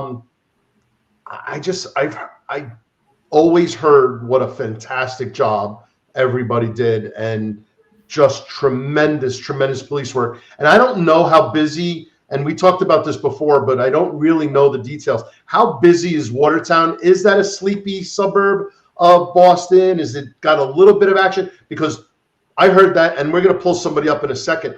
Tell us about like all of that and all the overlap and what could have been terrible, but like things worked out, and a lot of people did some really tremendous things. Yeah, Watertown is not Boston, right? And even the area burdens of Boston. So Brighton is kind of one of our least crime areas, but they're good community cops, right? They do a lot of normal police work, and that normal police work occurs when you pull over the car and the guy's bad guy one's going from 1 to A, and he's going through Watertown, right? So they're good cops. We've worked with them for years. They back up on our Brighton side. And yeah, they were huge. They stepped up that night. Like, they went up against, a Titan, right? Like, who was expecting bombs to coming at you when you're doing a traffic stop, right? They did some creative things. I think John, the sergeant, put the car in drive and had the headlights going towards them. So they started focusing their gunfire on the car and not the cops. So Jeff Puglisi, who's a firearms instructor, realizes no sense to go back in and be another cop, in the same gun battle with these guys. Let me use some tactics. He flanks them, climbs over a fence, and he comes up behind Zanaev on his right side and, starts firing at Zanaev. And Zanaev then realizes, wait a minute, the guy's behind me now too. It's not just these guys in front of us. And I think Jeff had, I don't know if it was like 6 times that he hit him. He was hit pretty bad with stuff, although still on adrenaline and still ready to fight. He took off running. He threw his gun at Jeff once he fired the lockback and took off running. And Jeff and eventually one of my guys, Jared Giroux, were handcuffing him. And, he's struggling. The kid's a former professional boxer. So he was in it to win it that night. And, thankfully, Jeff Puglisi and his team stepped up and he didn't get off that street, And he was able to retire after 41 years and 5 months working at a job that he wanted to do ever since he was 15 years old. Sounds familiar. So, yeah, he's still working. He's doing some extra detail jobs for Ed Davis. So he's still got his finger in it, but certainly, well-respected guy who did amazing things that night and went up against Goliath. Yep. Pressure cooker bombs are no joke. I mean, I couldn't in a million years imagine being out there trying to make an arrest, a car stop or something, and having a pressure cooker bomb thrown at me. Amazing. Pipe bombs. Fortunately for us, the bomb failed. They threw 5 pipes, 2 of which didn't explode. There was the one in the car that they never ignited, but they did ignite a pressure cooker. But unlike Boylston Street, the top opened and it became a torpedo, and it didn't blow. If it had blown, that would have been shrapnel going head height to all these cops. We probably would have had a lot more significant injuries of folks if it hadn't released that pressure and gone down. It went down a couple blocks, embedded into the side of a car. Unfortunately, one of my cops was in that driveway, DJ Simmons. DJ was knocked off his feet from the blast, struck the back of his head, and received a concussion. We later would find out, unfortunately, DJ was out for about 6 months. He's back. I think it was almost a year to the date. And he's at the academy. He decides to go work out during lunch break. And he drops dead of a brain bleed in his brain. When they did the autopsy, they also saw, besides the concussion that he had in the back, he had an impact from a blast concussion from the IED. That it hit his cranium. So, DJ's the 5th victim of the marathon bombing, and was in that driveway when that. 5 days short of a year. So I have a question from the bomb perspective, like pipe bombs and pressure trigger. I know nothing about arson and explosion. Pete, we got ATF. I'll defer to both of you guys. Dan, from the perspective of the aftermath and the investigation, Pete, from your experience, like pipe bombs and pressure cookers and emptying out, think size, like a pipe bomb. The smaller a pipe bomb is, the bigger it is, more gunpowder you can put in it. I'll put other things in else. Any container, right? What happens is you put gunpowder, you put an explosive inside that container. The container eventually is going to burst. That's what happens. The pressure builds up very quickly. And as that thing detonates, I mean, with pipe bombs, the thing you worry about is the end caps. I mean, the whole thing is a problem, but the end caps generally are the larger portions that will come flying at you. So, I mean, that's it. And look, gunpowder is one thing, which there's smokeless powder, there's a flash powder, there's black powder. Each has its own detonation velocity. And then when you start looking at high explosives, think about it. A 9mm round travels around 1,300 feet per second.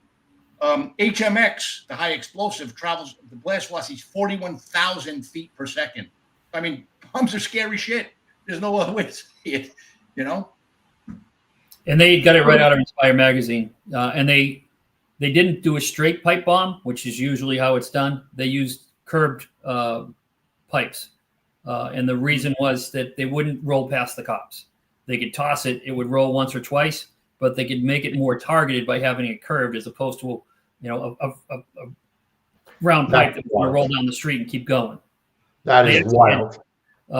Vaseline that they had put around the flanges as they screwed it in, because even the friction from that end cap, if it caused a spark, would blow up in their face. So they knew what they were doing. They took it right out of Inspire magazine. That's wild. That is wild. Yeah, man. With the pressure cooker, there's no friction. That's how a lot of bomb makers lose fingers, screwing those end caps on, as Dan pointed out. So the pressure cooker was filled with shrapnel is it nails, BBs, and stuff Nails, like that? Is that BBs. Yep, exactly. yeah, and the pipe bombs are not. That's just explosive Nope, same material. thing. Same Oh, thing. they are the same. They Okay. got epoxy BBs on the outside, and then I don't remember nails in it, but they epoxy BBs all over it. Yeah. So Sleepy Joe, sick how the two terrorists had fangirls. Well, fast forward to a whole bunch of other incidents we've had recently, and apparently all of these evil terrorists have fans, which is sick and twisted. So that's unfortunate. And then our Rolling Stone felt it was great to put Sarnev on the cover, making him look like a pretty boy and getting all of that, which is really disgusting and nauseating. But, good prevails, folks. Evil, no good. Yeah. We got, all right, Inspire Magazine, Al-Qaeda. We got Marlon chiming in. Inspire Magazine, Al-Qaeda publication. I'm not sure. Are you guys familiar with that, Marlon? What's that all about? Absolutely. Is it?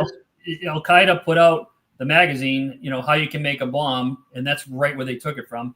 They also put out in the same article how to use a Ford F-150, and you don't have to come over to the battle zones to be involved in jihad. You could get an F-150 and drive through a crowd, and it will be effective as well. So, there you go. Other attacks are inspired. They have their own YouTube channels. They have their own social media. They're getting their information out as to what they can try and radicalize people, and they're giving them information that if they do get radicalized, it's right there on your fingertips, right? How to do something to harm other people. Yeah. So back to this, these crazy two events, your leadership, which Pete wants to, and I certainly want to hear more about that day in chaos, and then every day when things are normal. What is normal in a police department, right? But there was another quote that I want to bring up, and I want to ask you if we can get to that. If you leave a place the same way you found it, you're not a leader. So I am going to go out on a limb and say, Dan Linskey, you probably left. No, you definitely left Boston Police Department a better place than you left it.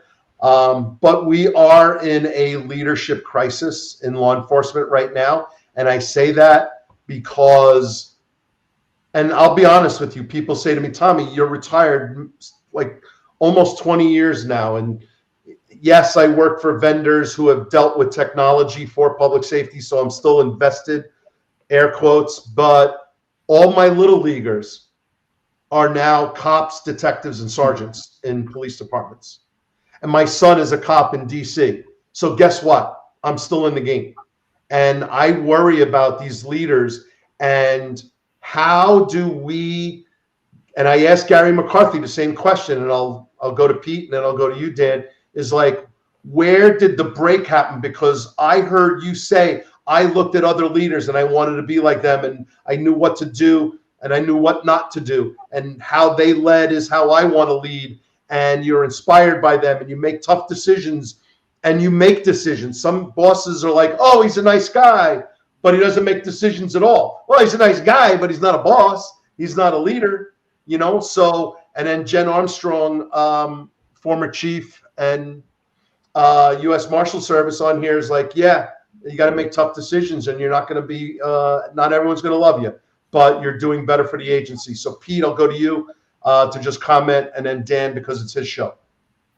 No, absolutely. Look, I had good role models. And the other thing, Tommy, look, I didn't take a first-line supervisor job until I had 22 years of experience. I mean, I wasn't, I was in the NYPD cop, detective, went to ATF for 6 years as an agent, and promoted because I didn't think I was ready to promote before that.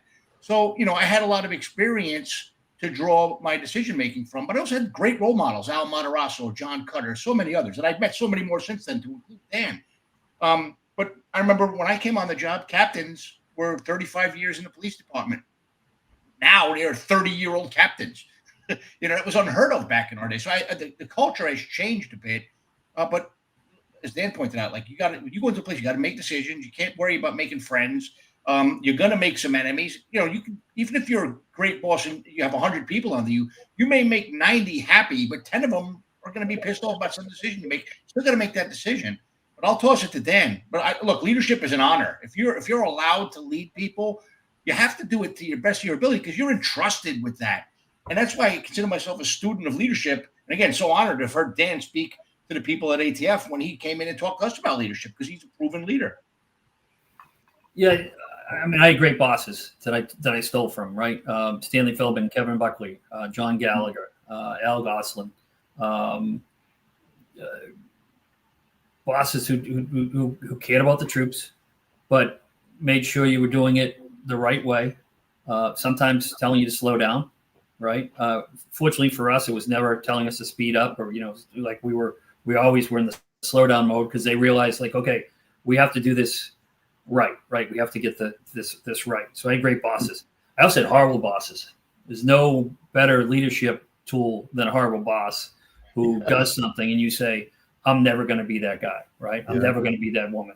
And you decide to study hard for your promotional exam because you don't want to take direction from that individual again, right? I remember I was involved in an off-duty. I was coming home from court, and a guy winds up pulling a gun on somebody in front of me, and I wind up, bullets are exchanged. And I'm a young cop. My radio was dead. I had to use a citizen's. There was no cell phones, right? So I had to use a citizen's landline. I call it in. The sergeant shows up, and I hand him my gun. And he says, "What the F did you do that for?" And I'm like, "Sergeant, you shot that guy, and he was shooting at me." And he's like, "Oh, you better had a good, And he was pissed because it was, time for him to go home, and now he was going to have to stay and write a report, right? So I'm like, I'm never going to be the guy who tells the cop, I'm not here for you, and you made my day late. So I think just as much as good supervisors did, bad supervisors helped me be a better boss. And just watching mentors and role models. So I've got to see, I have the privilege of working for Joe Dunford's dad, right? Joe Dunford, he's a former Marine Corps Commandant. He was the chairman of Joint Chiefs of Staff. He's a mass guy. His dad was a detective commander, right? I'm in the unit a week or so, and I get called to go into the deputy's office. You didn't go into a deputy's office. They were like, it was like seeing the Pope. Like you didn't like that was not a usual occurrence. Now, as chief, I had kids coming in. I've been on the job 2 weeks. Can I go to homicide? But I go in and he chews me out and chews me. And I thought he was going to give me a pat in the back because I was so good.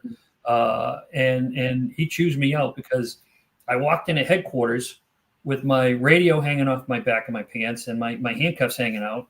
And I walked up the stairs to the front steps of headquarters where the drug unit was, right? And he says, I thought I brought you up here to do undercover. If you want to go to anti-crime where everyone knows you're a cop and your handcuffs and your gun are hanging out, that's fine. But you came up here to do undercover. You and your partner just met with an individual, if I'm not mistaken, who had some possible connections to organized crime. What do you think happens if people saw you meet with him and then they see you trumps up the stairs with handcuffs? I don't want to see that again. And I'm like, okay, no, I didn't say to him, well, boss, why do we have the drug unit in headquarters, right? Why shouldn't we get an offsite place for us, right? Because you didn't talk back to the boss, right? And so now I'm parking, my vehicle like 8 blocks away. I've got the goatee and the mustache. I don't have a cuff key on me. I got a bag with a 38 in it. I'm sneaking around the back alley and I'm waiting till no one's around and coming in the back of headquarters. And a week goes by and it says a deputy wants to talk to him. I'm like, oh my God, what did I do wrong now, right? I've only talked to this man one time in my life and he's chewing my ass out. And I go in his office. He said, hey, did you hit 32 Boynton Street? Yes, sir. How'd you do that? Well, sir, I got a tip on it. I went over. I knocked on the door. I BS'd the guy. I gave him a bunch of names. He sold me coke. We come back. I typed a search warrant. We whacked the door. We got a bunch of coke. He's like, we've been trying to get that place for like 6 months. I've had 5 different squads go up there. No one can get them. Community's been all over us on that. Great job, Danny. Keep up the good work. So Joe Dunford taught me that, if you didn't meet his standard, he wasn't going to be shy about it. And you were going to get a boot in the behind, right? But when you did the things right, he was going to encourage you and keep you on that. So it was both, right? It wasn't just being, Danny, you're great and amazing. It was, Danny, you got to step it up and do something different here. His kid is the same way. And if you talk to any Marine who's worked with him or seen the general, amazing. I get a call at Quantico. I'm in the FBI National Academy as the chief. And my phone rings and it's Joe Dunford, the soon-to-be commandant of the Marine Corps, on my cell phone. he says, can you do me a favor, Danny? And I'm like, sure, General, what do you need? And he's like, my dad's coming. I'm getting the Commandant's Star, on 8th and I at this date. Would you consider coming over and being here? And by the way, they have your uniform here. And I'm like, so the favor you want me to do is to be a guest at your swearing in as the Commandant of the Marine Corps, General? I think I can pull that off for you, right? And he said, my dad seeing me getting the Commandant's Star, obviously is going to be amazing. But if he sees the Boston Police uniform there, he's going to be very proud. Those are the two things he's most proud of. So I go over and I'm amazed. And Joe Dunford walks in. Danny, thank you very much. And he's thanking me, right? And there's elected officials, way more important people than me. And there's a kid next to me, and he's a corporal.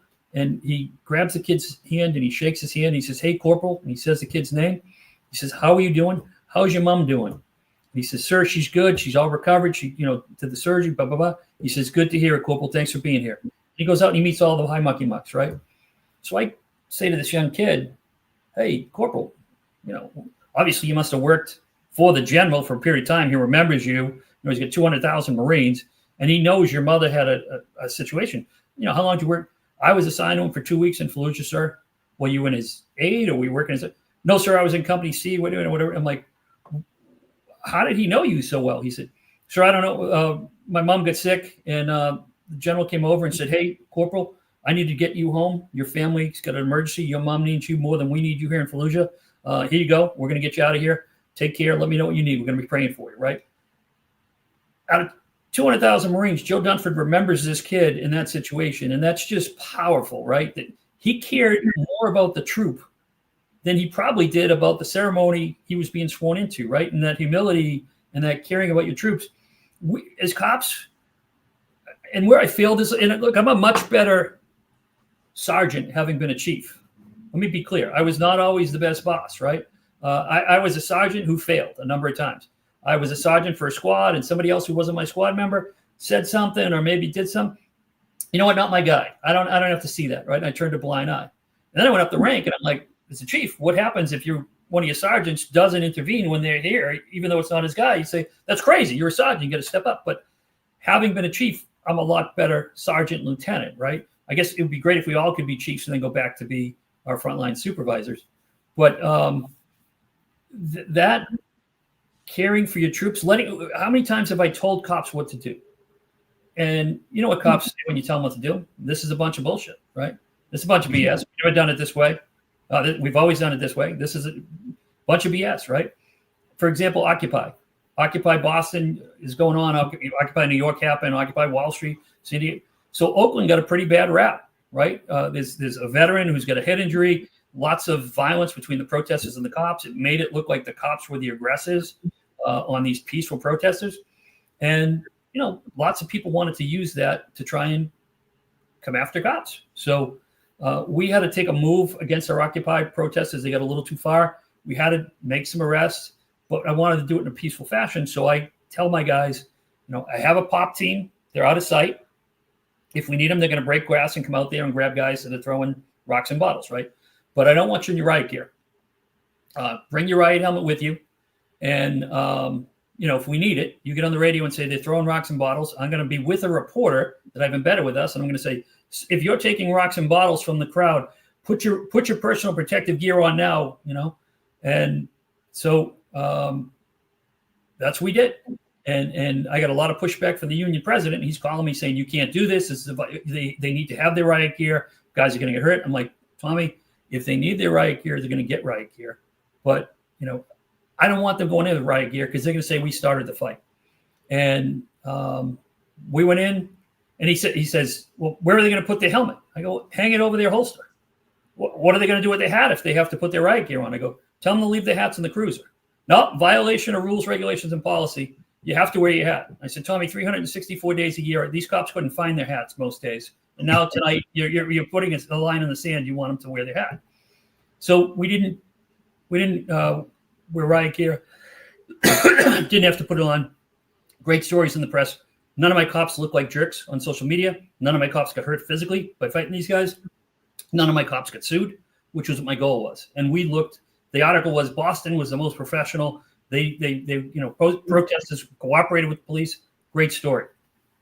My cops were still pissed. Yeah. And I had to bring a bunch of men and say, listen, here's why I told you not to wear your riot gear. And once I had explained all of that, just like I explained it to you, they're like, all right, well, that makes sense. You should have said that to us. And we often tell cops what to do. Why? We don't tell them why. And if the cops buy into the why, hey, I need you to do this. Why? Because the family needs it to this, that, the boom, boom, boom.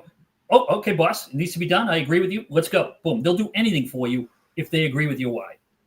So, Dan, do you think that is a message that goes downstream? Because I worked for a chief in Brooklyn North SATCOM, one of the 8 boroughs, patrol boroughs, 5 boroughs in New York, but it was 3 of them were broken up into 2 because they were so big. And he used to push messages downstream, and then he would go out and walk the street and go to the desk in the precincts and then quiz them. And if he asked them something and he didn't hear what he said, he would then go, where was the break in the message? Does that make sense to you? Bringing in sergeants to every special event planning. So we'd have a 186-page plan. Our planning team is great. Evacuation routes, this, that, the other thing, alcohol control. Yep. 4 people read it, right? And then the cop who has to put it in play is out in the street and they're not reading it and they didn't know anything about it.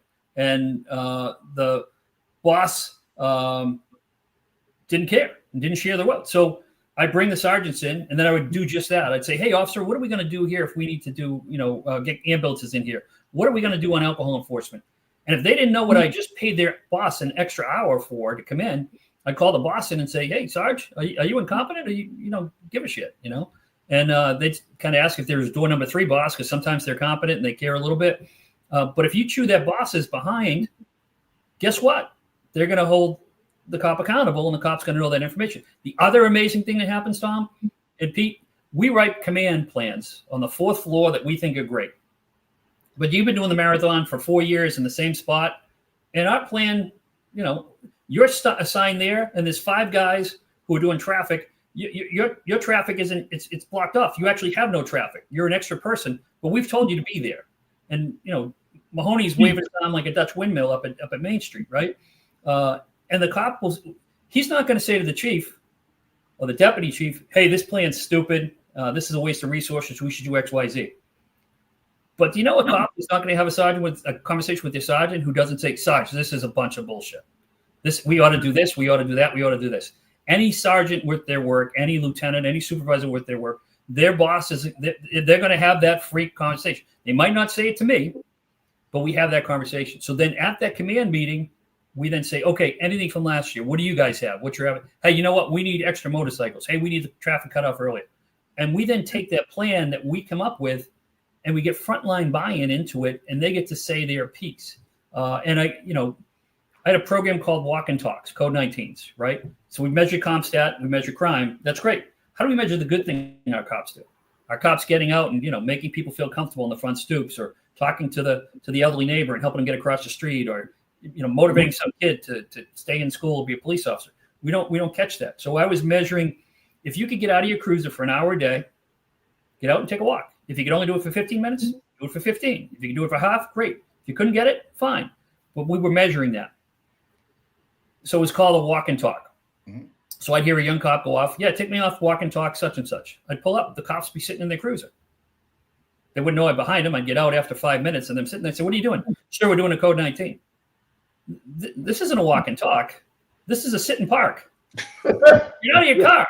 Get out and walk and talk. So then I started grabbing sergeants and I said, Sarge, why would your officers think that it would be okay to sit in that car? Have you not been clear on what the assignment is with them? And if you've been clear, why would they disrespect you like that? And the sergeant started to enforce it. Then it turned to, I would pull up and it was a stand-in park. And they'd get out of the car, but they'd stand there. And so then I'd have to grab the sergeant with me and I go, okay, let's go for a walk, Sarge. Hey, let's go in the place here. Hey, sir, this is your store. You've been here 15 years. Do you see these cops? Oh yeah, they're here, 3-4 times a week. Do you know their names? No.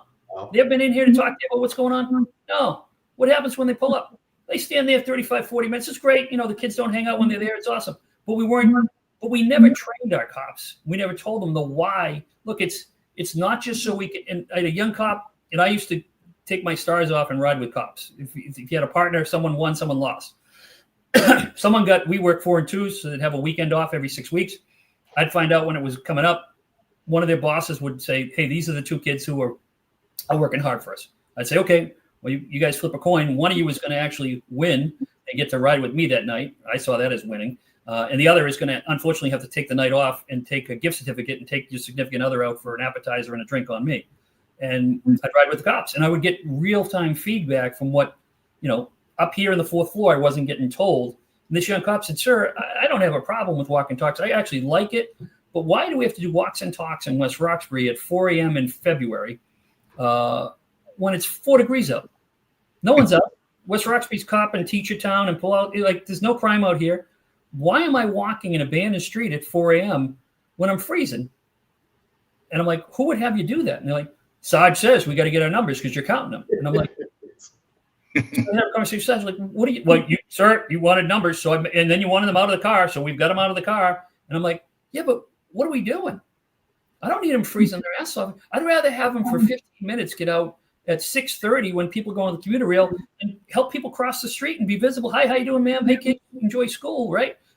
That's how we're going to get. And then somebody's going to come to us because they don't knock on the window and say, hey, how you doing? You know that guy who's down the street selling the stolen property? His name's Joe, right? They don't knock on your police car window and say that. But if you get a relationship with somebody and they go, officer, you get a chance. The guy in the red house, he's not a good guy. And I know I've heard people say he's selling stolen property. They'll have that conversation with them. They'll trust you, right?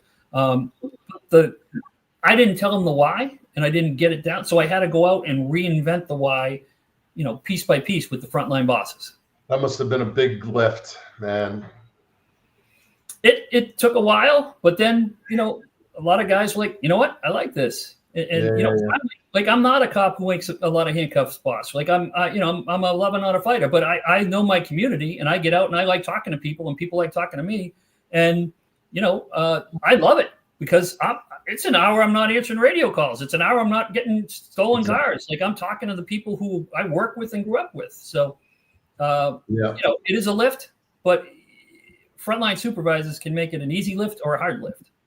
Yeah. All right. Hey, we're on 2 hours, so we're going to start winding down. Got a lot of stamina, as Eric Dim always says when his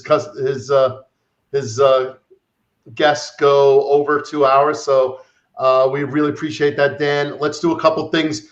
Samara Cohen said, please tell us about the Big Dig. You don't have to go into a lot of that. I don't know how police related that is, but that's always a funny story. And while we're doing that, Dan, I'm going to pull up some pictures right after that. Your post-law enforcement career, you're doing some pretty good stuff, and I know there's some things you want to talk about, which are near and dear to your heart, and then we'll wrap it up. Okay, so Big Dig, and then construction boondoggle. It took the traffic that used to be going over right through the city of Boston, and now we put it underground. So it's still the same traffic, but you can't see it. It's a lot prettier. In the end, it actually has improved the city. It's made the downtown more vibrant, and it's a it was a good thing. It cost a lot of money. A lot of cops did details there, it was a great way to pay for your kids, Catholic education or your vacation house. But it went on for years, and there were a couple of challenges with people getting hurt and some bad circumstances that came from that. So thankfully, those are beyond us now. Yeah. So Dan, you've moved on. You're in private sector now. You've got some good things going on. There's a couple of pictures you shared. This was one of them. I'm sure it's very, very important to you. So you want to share what's going on with this picture? Yeah. So, I talk about leadership, right? This is a leader, right? Both in combat and in America. So Barney Barnum, Congressional Medal of Honor recipient, don't ever call them a winner. They didn't win anything. They received awards for oftentimes the sacrifices that their men and women made. Can I say something? I want to interrupt you. I actually typed winner in here, and then when I read it, I had to change it. So I'm glad. That's really an important thing. I would have called you out, and Barney would have called you out. But he's a fantastic military leader who did things to save lives, right? And I meet him for the first time. We're at a Congressional Medal of Honor event. I'm at a table. He doesn't have the CMH on. We're just having conversations. And he's talking about what him and his wife are doing. They're down in Virginia. They built an addition on the back of their house where they have like 4 or 5 kind of studio apartments, right? A bedroom, a kitchenette, a bathroom, a little living room area that they built on their home in Virginia. And the garage is full of dressers, gowns. And he's telling me that the reason they did that is because when the wives and husbands of people come up to Walter Reed who are hospitalized, they have limited places to stay and don't have the resources to do it. So they stay at the Barnum's house, and they let them stay there, and they'll help them get back and forth. And the gowns are because they'll get invited to special events.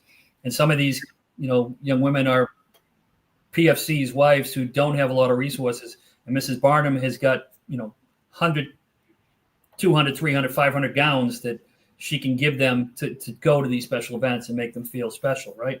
So I'm like amazed by this guy. And then they asked the recipients to stand up, and he stands up. And I'm like, what? And he sits down. I said, sir, are you a Congressional Medal of Honor recipient? He's like, yes. And I'm like, you don't start a conversation with that, right? Like, you don't wear that all the time. Like, and he's like, well, I wear when appropriate. And I go, well, that's good. You're retired, and you're doing this great stuff for the military. That's amazing. He's like, I'm not retired. I'm like, oh, what do you do? I'm the Assistant Undersecretary of the Navy. And so from a leader, he's doing all those great things. And other people had to tell us what he was doing to kind of get it out of him a little bit. But he's all about taking care of the troops and leading by example. And I've got to be a friend of Barney Barnum's. Kroll has done a number of security-related Bono events to keep the recipients safe and secure when they're doing their conventions and what have you. And a proud moment for me as a young dad. I had read to my kids about Congressional Medal of Honor recipients and shared what they look like. And there's a parade, South Boston Parade. There's a guy walking down the street. He's got a CMH. It's Tom Kelly, commander, U.S. Navy commander. He's a Massachusetts CMH award winner.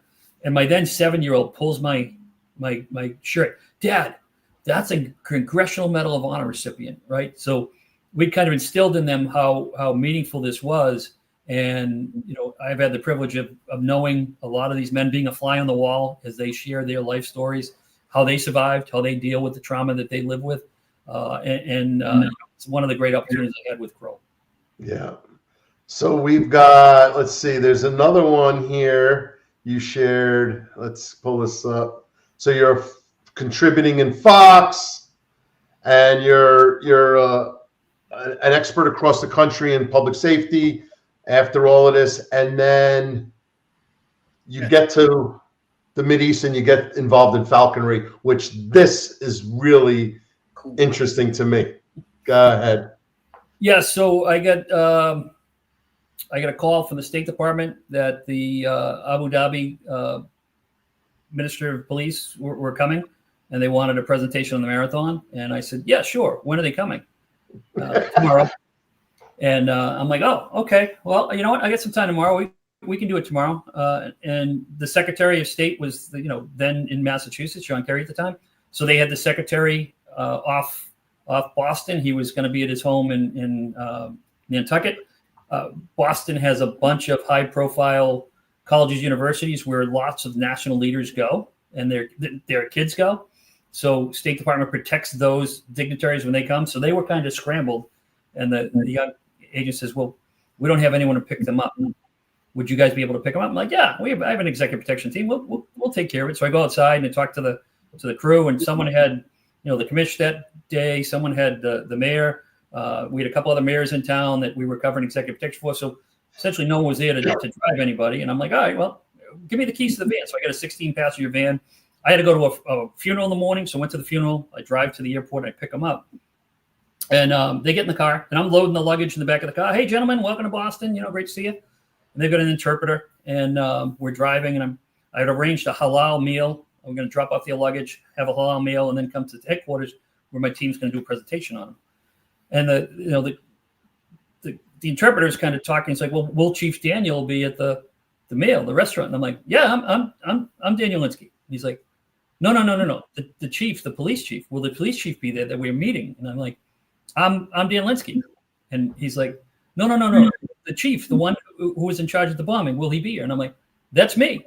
And he's like, well, he then turns and speaks in Arabic to the general who's running the coalition, and he says, This is Chief Linskey. This is who we're here to meet. They thought I was just somebody who'd been sent to pick them up, and I was going to meet them over there. So they're all about customs and culture, and the fact that I personally went in a suit and tie to pick them up, made the general feel like, oh my God, this is amazing. So we hit it off. I gave him a great presentation. We shared what we could. And he said, you must come to Abu Dhabi. And I got a letter. I was leaving the PD, was retiring from PD, and used some time up. And I got a letter from the general on behalf of His Highness inviting me to a security conference where they wanted me to be a guest speaker at the security conference and a keynote speaker. And, when you're a guest of His Highness of, Emirati Kingdom, it's not a bad way to travel. In fact, I say to my wife now sometimes, like, wait a minute, where are the people picking my luggage up? Like they're treating me like I'm, just a regular person here. So some of the stuff they do is falconry. Thought it was kind of cool, right? That's a falcon that I had, and went to some palaces. Had some good conversations about the things they're doing. They're very much concerned about radical terrorist groups as much as we are. They very much are afraid of it.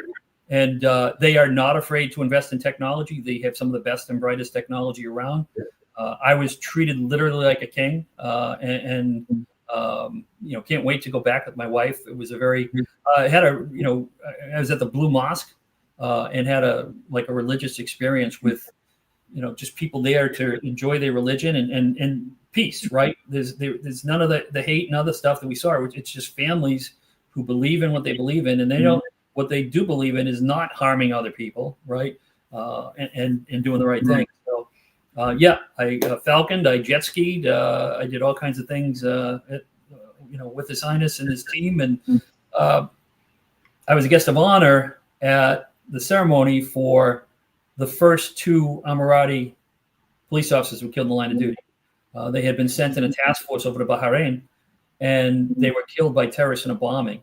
And the conference that I was speaking at, I was literally to the right of His Highness, and with the 2 children of the police officers who were killed. And I said to him, I'm so sorry for your loss. And he said, it is sad, but there's nothing to be sorry for. They were, protecting us and doing what we asked for, and that's what we want, right? They'll be rewarded, and their children will want for nothing. We'll make sure that they are taken care of. We will take care of our guardians. And it was really a moving experience to see this tribute to these 2 cops that had died in the line of duty. It's across the world, but it's the same thing, right? It's the same loss. It's the kids that lose. It's the community that loses whenever we lose somebody who's on our front lines trying to keep us safe and secure. Yep.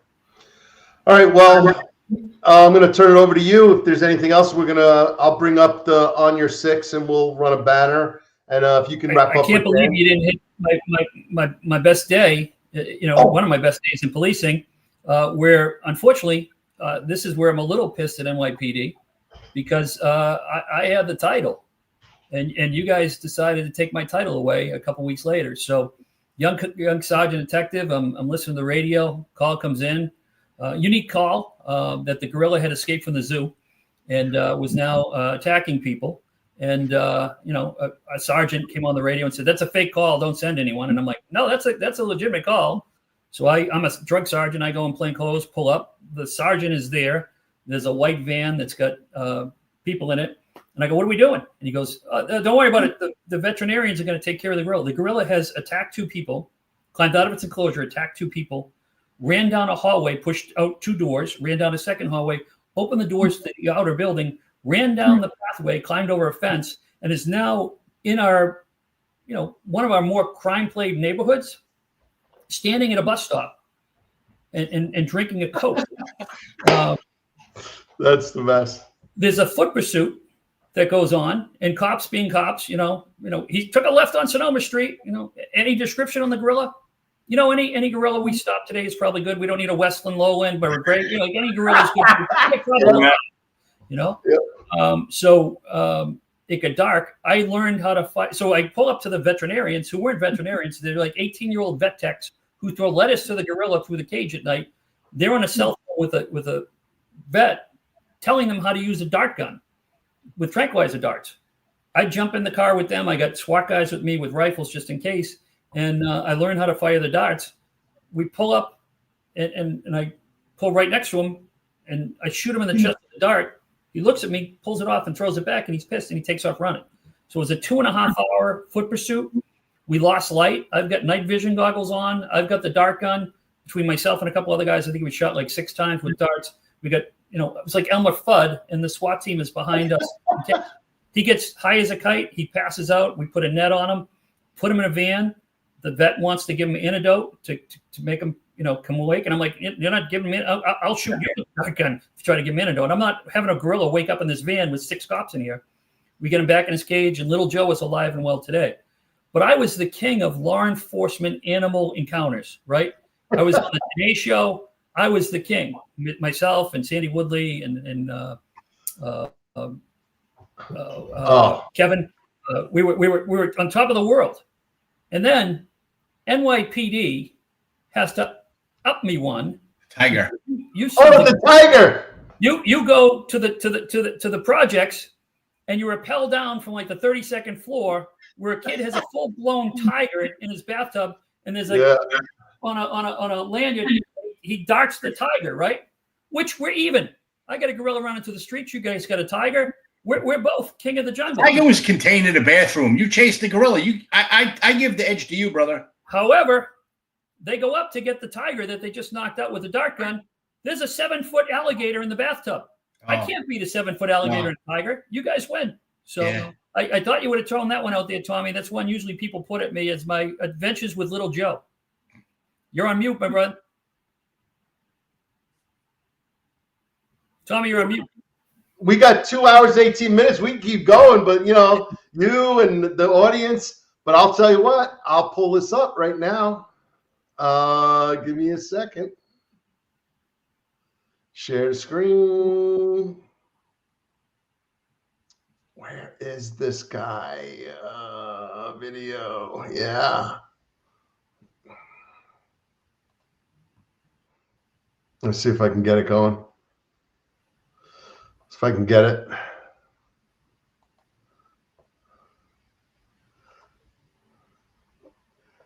You guys see that one? Yep. There he is. Little Joe. Wow. I remember going So to that's what I can pull up in the last 2 seconds. So I remember going to the academy. One of the instructors said, "Congratulations, people! You just bought front row seat tickets to the greatest show on earth." Tell me that's not true. the best. And between the cops that you work with, the community you work with, it is, and I know a lot of cops now are like, I don't want my kid being on the job, right? Let him be a fireman. And then their kids come on the job and they're listening to Scanner every night and they're taking pride in what their kids are doing. So it's still a great job. I know we talked about, Tommy, a couple of years ago, it was going backwards, right? And cops were having a hard time, and we needed to reset. We needed to do things differently because we weren't doing things. We were occupying communities sometimes, but we weren't policing them. And once we, work with the community to do it the right way, we all have the same goal. I work with great community members who help keep the community safe and sound. I know, Pete, you always talk about the licensed firearms dealers who actually were excellent at helping identify when people are doing the wrong thing. And, great cops. And people ask me if I miss it. I miss the clowns, what the guys and gals are doing, what their kids are up to. My kid get into Harvard, my kid get into Stanford, my kid get into the, Marines. I don't miss the circus. I don't miss the, Monday morning quarterbacking and the media stuff that goes on and some of the crazy stuff that goes on that, just doesn't make sense. But I miss the great work out there. And still, working with great guys at Kroll and doing some work that's meaningful. Had some Innocence Project cases where we've gotten people out of harm's way, and have kept people safe during crisis, just like we did in the old world. And hopefully this next, I'm on the foundation here, proud to be working to support first responders and those people have people's back. And if you like a tasty bourbon, it's a tasty bourbon. It's a bourbon with a purpose. Yep. So here it is, everybody. You see onyoursix.com, good cause. And then we have an American hero here, Marine Corps, Boston Police Department, Superintendent-in-Chief, highest ranking uniform member, a true leader, a great guy. Please support the cause. It goes back. If you go on their website, you'll see nurses, first responders, EMS, first responders of all type, EMS, cops, firemen, just a good cause. And like I said, it's going to be on my shelf from this point forward. So thanks for introducing that to us, Dan. Even Tommy, you don't think, but teachers, right? And Mike and Danny wanted to make sure that the teachers would thank, but we have a teacher who, we had a young student who needed a kidney transplant. He tested, he was positive. He gave his kidney to his teacher. Talk about having somebody's, he gave his kidney to his student. Talk about having someone's back, right? Amazing. Pete, you on mute? I don't think so. Can you hear me?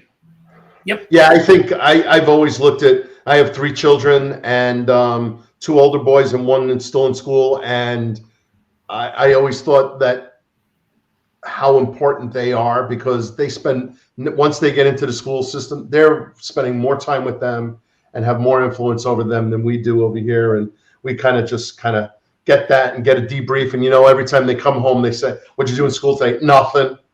Nothing. What did I send you for? Nothing.